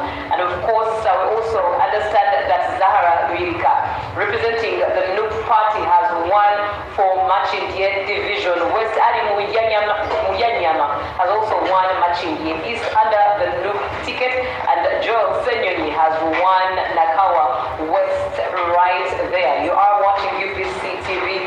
My name is Julie F. Nantaba. UBC Uganda goes to the polls. Now, looking at the report from the observers, right before we got into some of the winners. Now on your screen, the results, party performance, status check. So far, we do have 196 MPs for the NRM party and 25 MPs representing the NUP party, and independent is being represented by 39 members of parliament in the 12th August House. UPC represented by 3 members of parliament. The DP party is being represented by 5 members of parliament, and the UPC party is being represented by 3 members of parliament. PFF 2 members and ANT 1 member. Those are the members that are looking forward to representing Ugandans in the 12th August House. Looking at the big shots that lost this election, we do have Beatrice Atim, in other words, Beatrice Anywa Mama Mabida, this time around under the NRM ticket, she lost. We also do have Joyce Kaduchu, who lost. In there is Honorable Lutamaguzise Makula, who lost. Honorable Betty Amongi lost as well. Honorable Henry Oriem Okelo lost. Honorable Adoa Helen also lost. David Bahati also did lose. Mwanga Chivumbi under the NUP party also lost Butambala County, and Matthias Simpuga also lost, and Theodore Sechikubo did lose as well. Semujunganda and Medad Segona. Those are the names of the big shots that have really represented in the August House and are not coming back. Secretary General, no. Secretary General, but he was not in Parliament. So we're looking at the next. Yes, those that were in Parliament. If you're wondering who I'm to defend their yes, who did not defend. In case you're wondering who I'm having this conversation behind the scenes with, it's Honorable Mike Sivalu. He's definitely having a conversation with us in just a bit. And on that note, actually, let's start this conversation with the observers. The observers who have taken a look at the Ugandan election have given their report, given their recommendations. Some of the observations they made, they are being headed by former president of the Federal Republic of Nigeria, His Excellency Goodluck Jonathan, heading all the mission of the observers team. He made mention of the fact that youth and women participation in their view was quite low, especially for, if broken down, for women participating for the position of presidency. Inclusivity in the electoral commission cycle was also quite low. Inclusivity in the name of peoples with disabilities, and of course the robust technology has to be studied more. They felt that it lacked. Now they did share what they saw on the opening day, and of course they made mention of the malfunctioning of the BVVKs, delayed voting requirements to the polling stations, and they made mention of the fact that despite the fact that there were those 2 issues at the start of the election, of the voting cycle, the environment was calm altogether, and the assistants with PWDs, they took note of that those who had disabilities were helped by someone. If it's a blind person, they would help them to tick. If it's a lame person, they would help them to walk to the basins to tick their candidates, but rather it's still low. And then polling stations were open but had no polling shelter. The observers mentioned that polling stations had no polling shelter to protect or aid polling agents and election officials in their work. So even if it rained cats and dogs, they'd suffer the consequences, and even if the sun was scorching, which it is lately, they had to suffer the consequences. They also looked at the presence of security, and for them it meant that this ensured peace during the election process, the voting process, and the security was also professional according to the observers, and voting was uninterrupted in the places that they visited. They also recommended a balance in gender. There was a gender balance according to the election observers. My work is easy because I use ClickUp. Here's how AI gives me all the answers. Since all our company info is in ClickUp, Brain can give me answers that no other AI would know, like what's our PTO policy? Questions I normally ask my team are now instantly answered by Brain, so I get what I need and my team doesn't get interrupted. And with AI web search, I have access to the entire internet, bringing real-time information directly into my workspace. ClickUp makes work easy, from personal projects to running a multi-billion-dollar company. Click the link below to create your workspace for free. Who are female candidates who are participating. First and foremost, the fact that the male candidates were the only ones representing as presidential candidates did not cut it. That means for all other candidatures, that the numbers of female candidates had to be stated. The statistics had to be stated. And they also recommended that there was a need to make indeed public shelters for polling officials, but also the issue of the internet. The observers stated that information needed to be available for voters, especially on the internet, and internet needed to be accessed. And they also stated that the Electoral Commission should reduce on the numbers and cases of candidates who are denominated or disqualified, citing that some of these issues should be rectified as early as possible before someone is nominated and their name ends up on the ballot paper. They also emphasized peace right there. Now on the screen, let's follow what is on the screen. Shamim Malende being declared heading to the Kampala Tally Center at Kololo as they declare Shamim Malende as woman member of parliament for Kampala. Let's take a listen.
Niko poa, ukoje? Niko poa pia mimi. Unaenda hivi? Naenda hivi.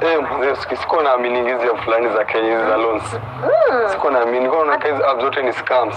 Unajua fulani to Cashbin. Cashbin? Cashbin. Cash what? Cashbin imeniokolea.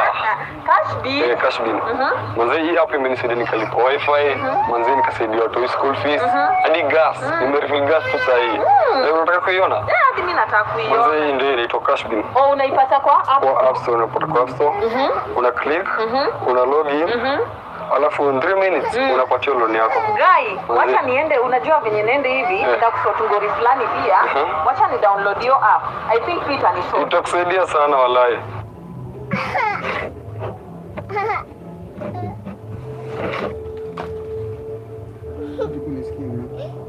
You can squeeze yourself into a designer dress every day of the week, but at the end of that day, this is what people will see of you. You know, I almost wish we had some barbecue sauce here now. Relive the good old days. Although I spot a little bit of chocolate cake, and I feel like that will do the trick.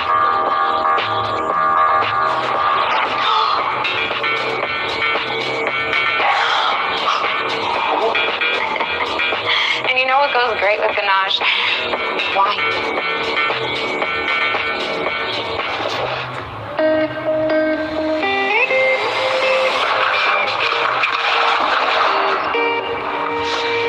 Walk away from my girl.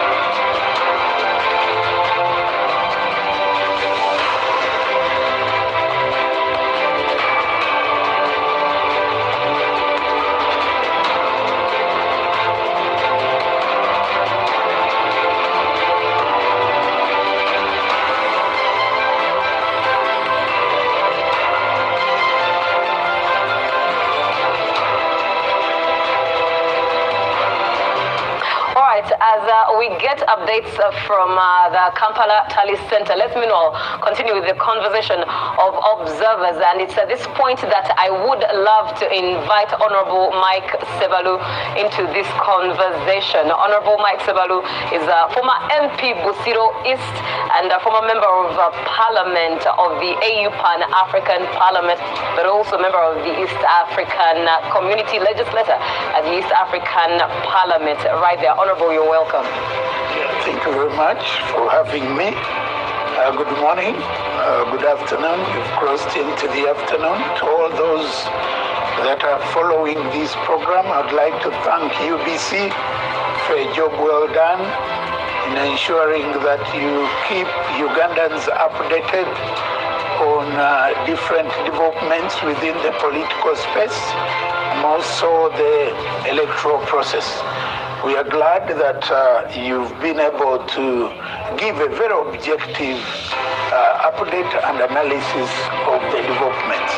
So thank you very much. I'm glad to be part of this show, and I'm available to share a thing or two about what is happening around us within the political space, more specifically the electoral updates. All right, it's a pleasure always having you and learning from you. And before we even get into the conversation of the observers and what you make of their report, let's just in a bit look at what Kampala looks like for now. Yesterday, the Honorable Misa Kabanda was announced as the direct member of Parliament for Kampala, defeating Louis Rubongoya of the NUP party. What do you make of that win, and what does it mean for the NRM party? Yeah, it means quite a lot.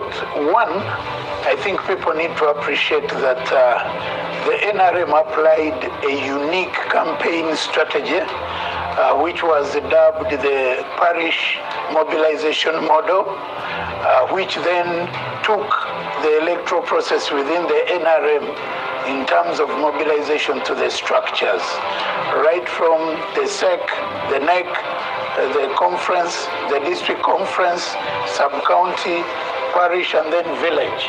So we were able to engage the entire leadership of NRM at the village level, where we have 63 leaders per village. And that has had a big effect on awakening the consciousness of members, and Kampala has benefited from that arrangement. I was in Kampala working with Honorable Rose Seninde, and we were working in Kampala and in PG at the parish mobilization model, and it has had impact. So what we are seeing in terms of the voter turnout, in terms of performance, has been an outcome of a deliberate strategy, an intentional strategy, and a purposeful strategy. And that's why we've been able to get even other MPs coming out. Getting 3 MPs from a point where we had none in the entire city is something good to write home about. So I'd like to thank the Secretariat that came up with that wonderful strategy. I'd like to thank the coordinators, and I'd like to thank the chairpersons of the NRM districts within Kampala that made a great contribution to what we are saying. All right. And what you can see on your screen right now is a congratulations for Honorable Shamim Malende as she holds her form, declaring her as the official Member of Parliament for the 12th August House right there. We'll definitely be getting sound and what the sound that matches that footage in just a bit. But Honorable Mike Sebalu, just to come back to our conversation on what this means for Kampala. Yesterday, as the Honorable Mr. Kabanda was being congratulated, some questions that came through for her were in regards indeed to her campaign.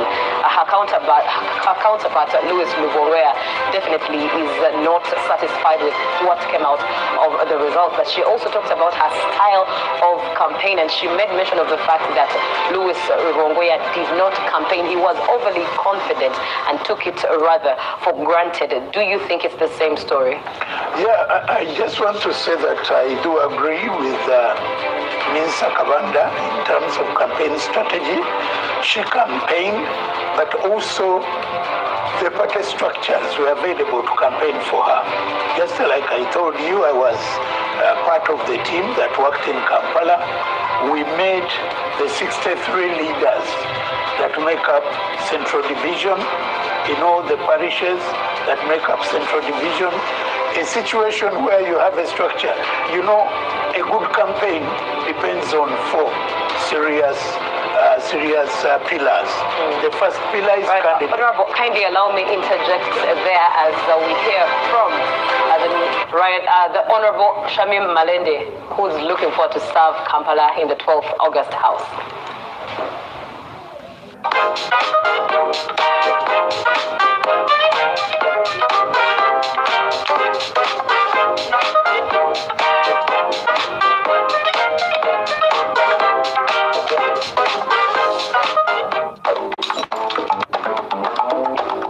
Download the branch app now. Currently, especially the disappearances, the abductions, the illegal arrests, but above all, the fact that our President Robert Kyagulanyi Ssentamu, his life is actually in danger. Right now, I specifically want to thank the people of Kampala for entrusting me with this mandate once again, and I promise not to disappoint. The biggest task that I'm going to handle is, first of all, to ensure that we defend our victory at the presidential level, because I know and I'm sure that the people of Kampala and Uganda did vote and have voted for Robert Kyagulanyi Ssentamu. I'm going to embark on the issue of bailing out our political prisoners, our comrades, together with our other team of legal officers at NUP. But I'm going to put the issues of the people of Kampala and Uganda as the forefront, especially issues touching women, the business community. Currently, you have all witnessed the irregularities, the rigging, but we shall not get tired. We are going to keep pushing until justice is served, until we are all free as Ugandans. The most important thing currently is to ask ourselves, how is our President Kyagulanyi Ssentamu faring currently? Because the last information we got is that his home had been broken into by some military personnel. And what is the stake, or what is going on in the life of other persons or Ugandans that are supporting change? Because we have also seen and heard that outside there, homes are being broken into and people are being taken, tear gas is everywhere, and gunshots are everywhere. These are the injustices that we are fighting as the National Unity Platform. And we just...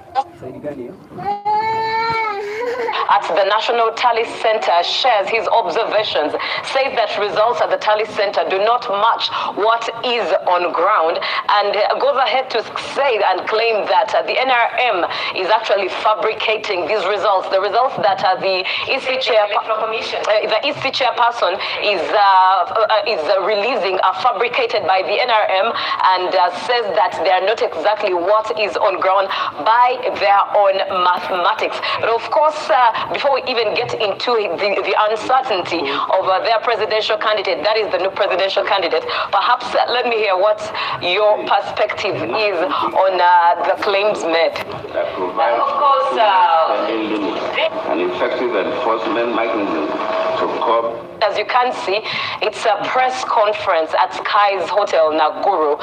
That is for the election observers. Let's take a listen and we'll be back. Governing the utilization of technology in elections. C. Review the Constitution and election laws to strengthen the independence of the Electoral Commission by reconsidering the process for appointment of the members. To the Electoral Commission. The Electoral Commission should ensure the consistent application and respect of the Constitution and electoral laws without any interference. 2. The Electoral Commission should improve and observe election nomination procedures to address the pitfall of denomination of candidates duly nominated.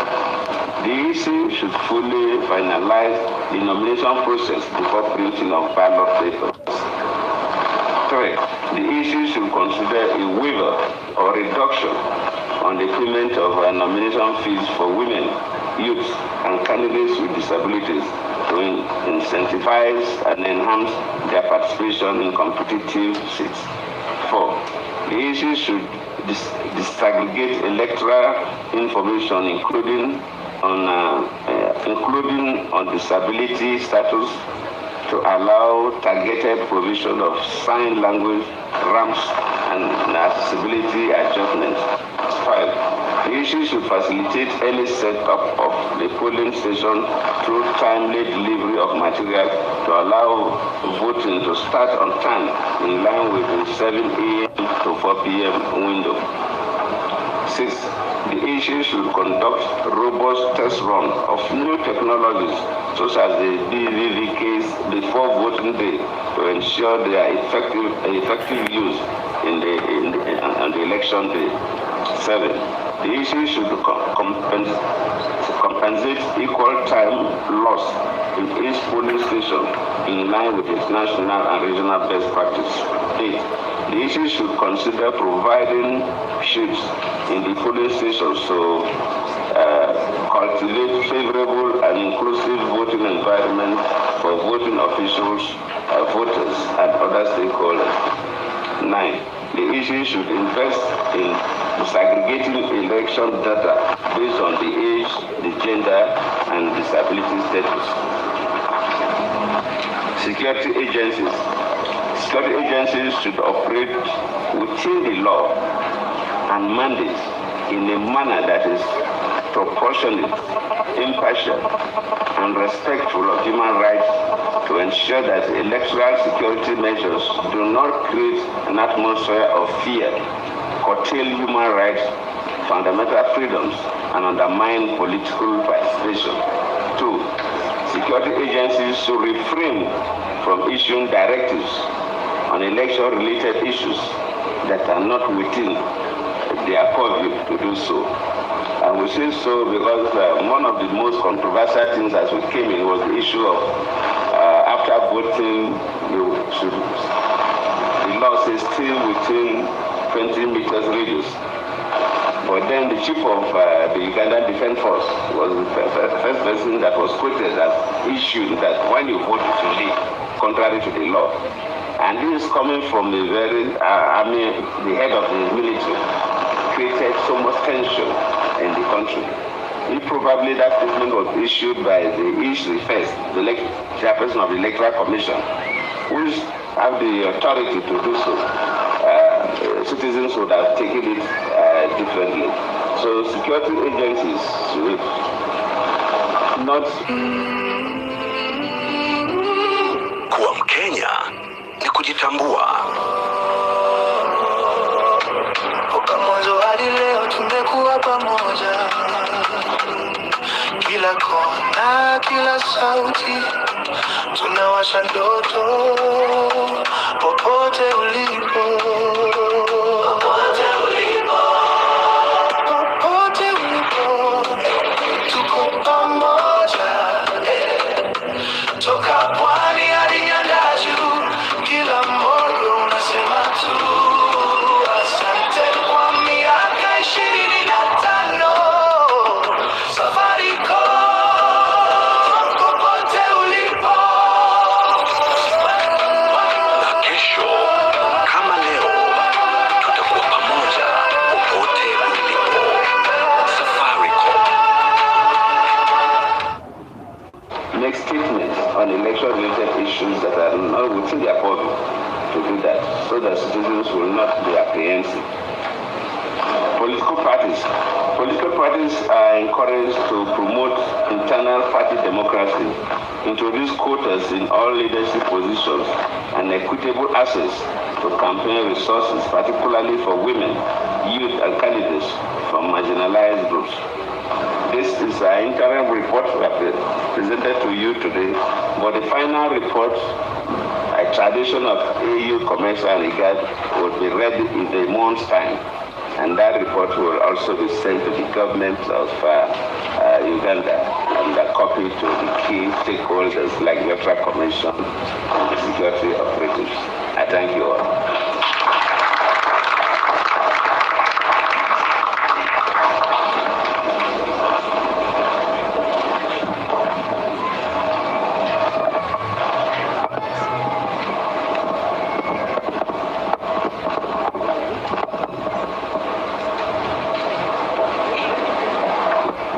Thank you so much. So that was the report from the Joint Mission of AU, COMESA, and IGAD. And now we'll hear from the head of mission representing East Africa community. Thank you. Thank you. Your Excellency, good luck. Jonathan, former President of the Federal Republic of Nigeria and head of Combined Mission, AU, COMESA, IGAD. Excellencies, High Commissioners, representing East African community member states, Excellencies, Ambassadors and High Commissioners, East African community observers, international observers, invited guests, members of the press, ladies and gentlemen. Upon the invitation by the Electoral Commission of the Republic of Uganda, the Secretary General of the East African Community, Honorable Veronica Nduva, deployed the East African Community Election Observation Mission to the 2026 general elections in the Republic of Uganda. Observing elections in the East African Community is in line with the fundamental principles of promoting good governance and democracy in the community, which are enshrined in the Treaty for the establishment of the East African Community and East African Principles for Election, Observation and Evaluation adopted by the East African Community in 2012.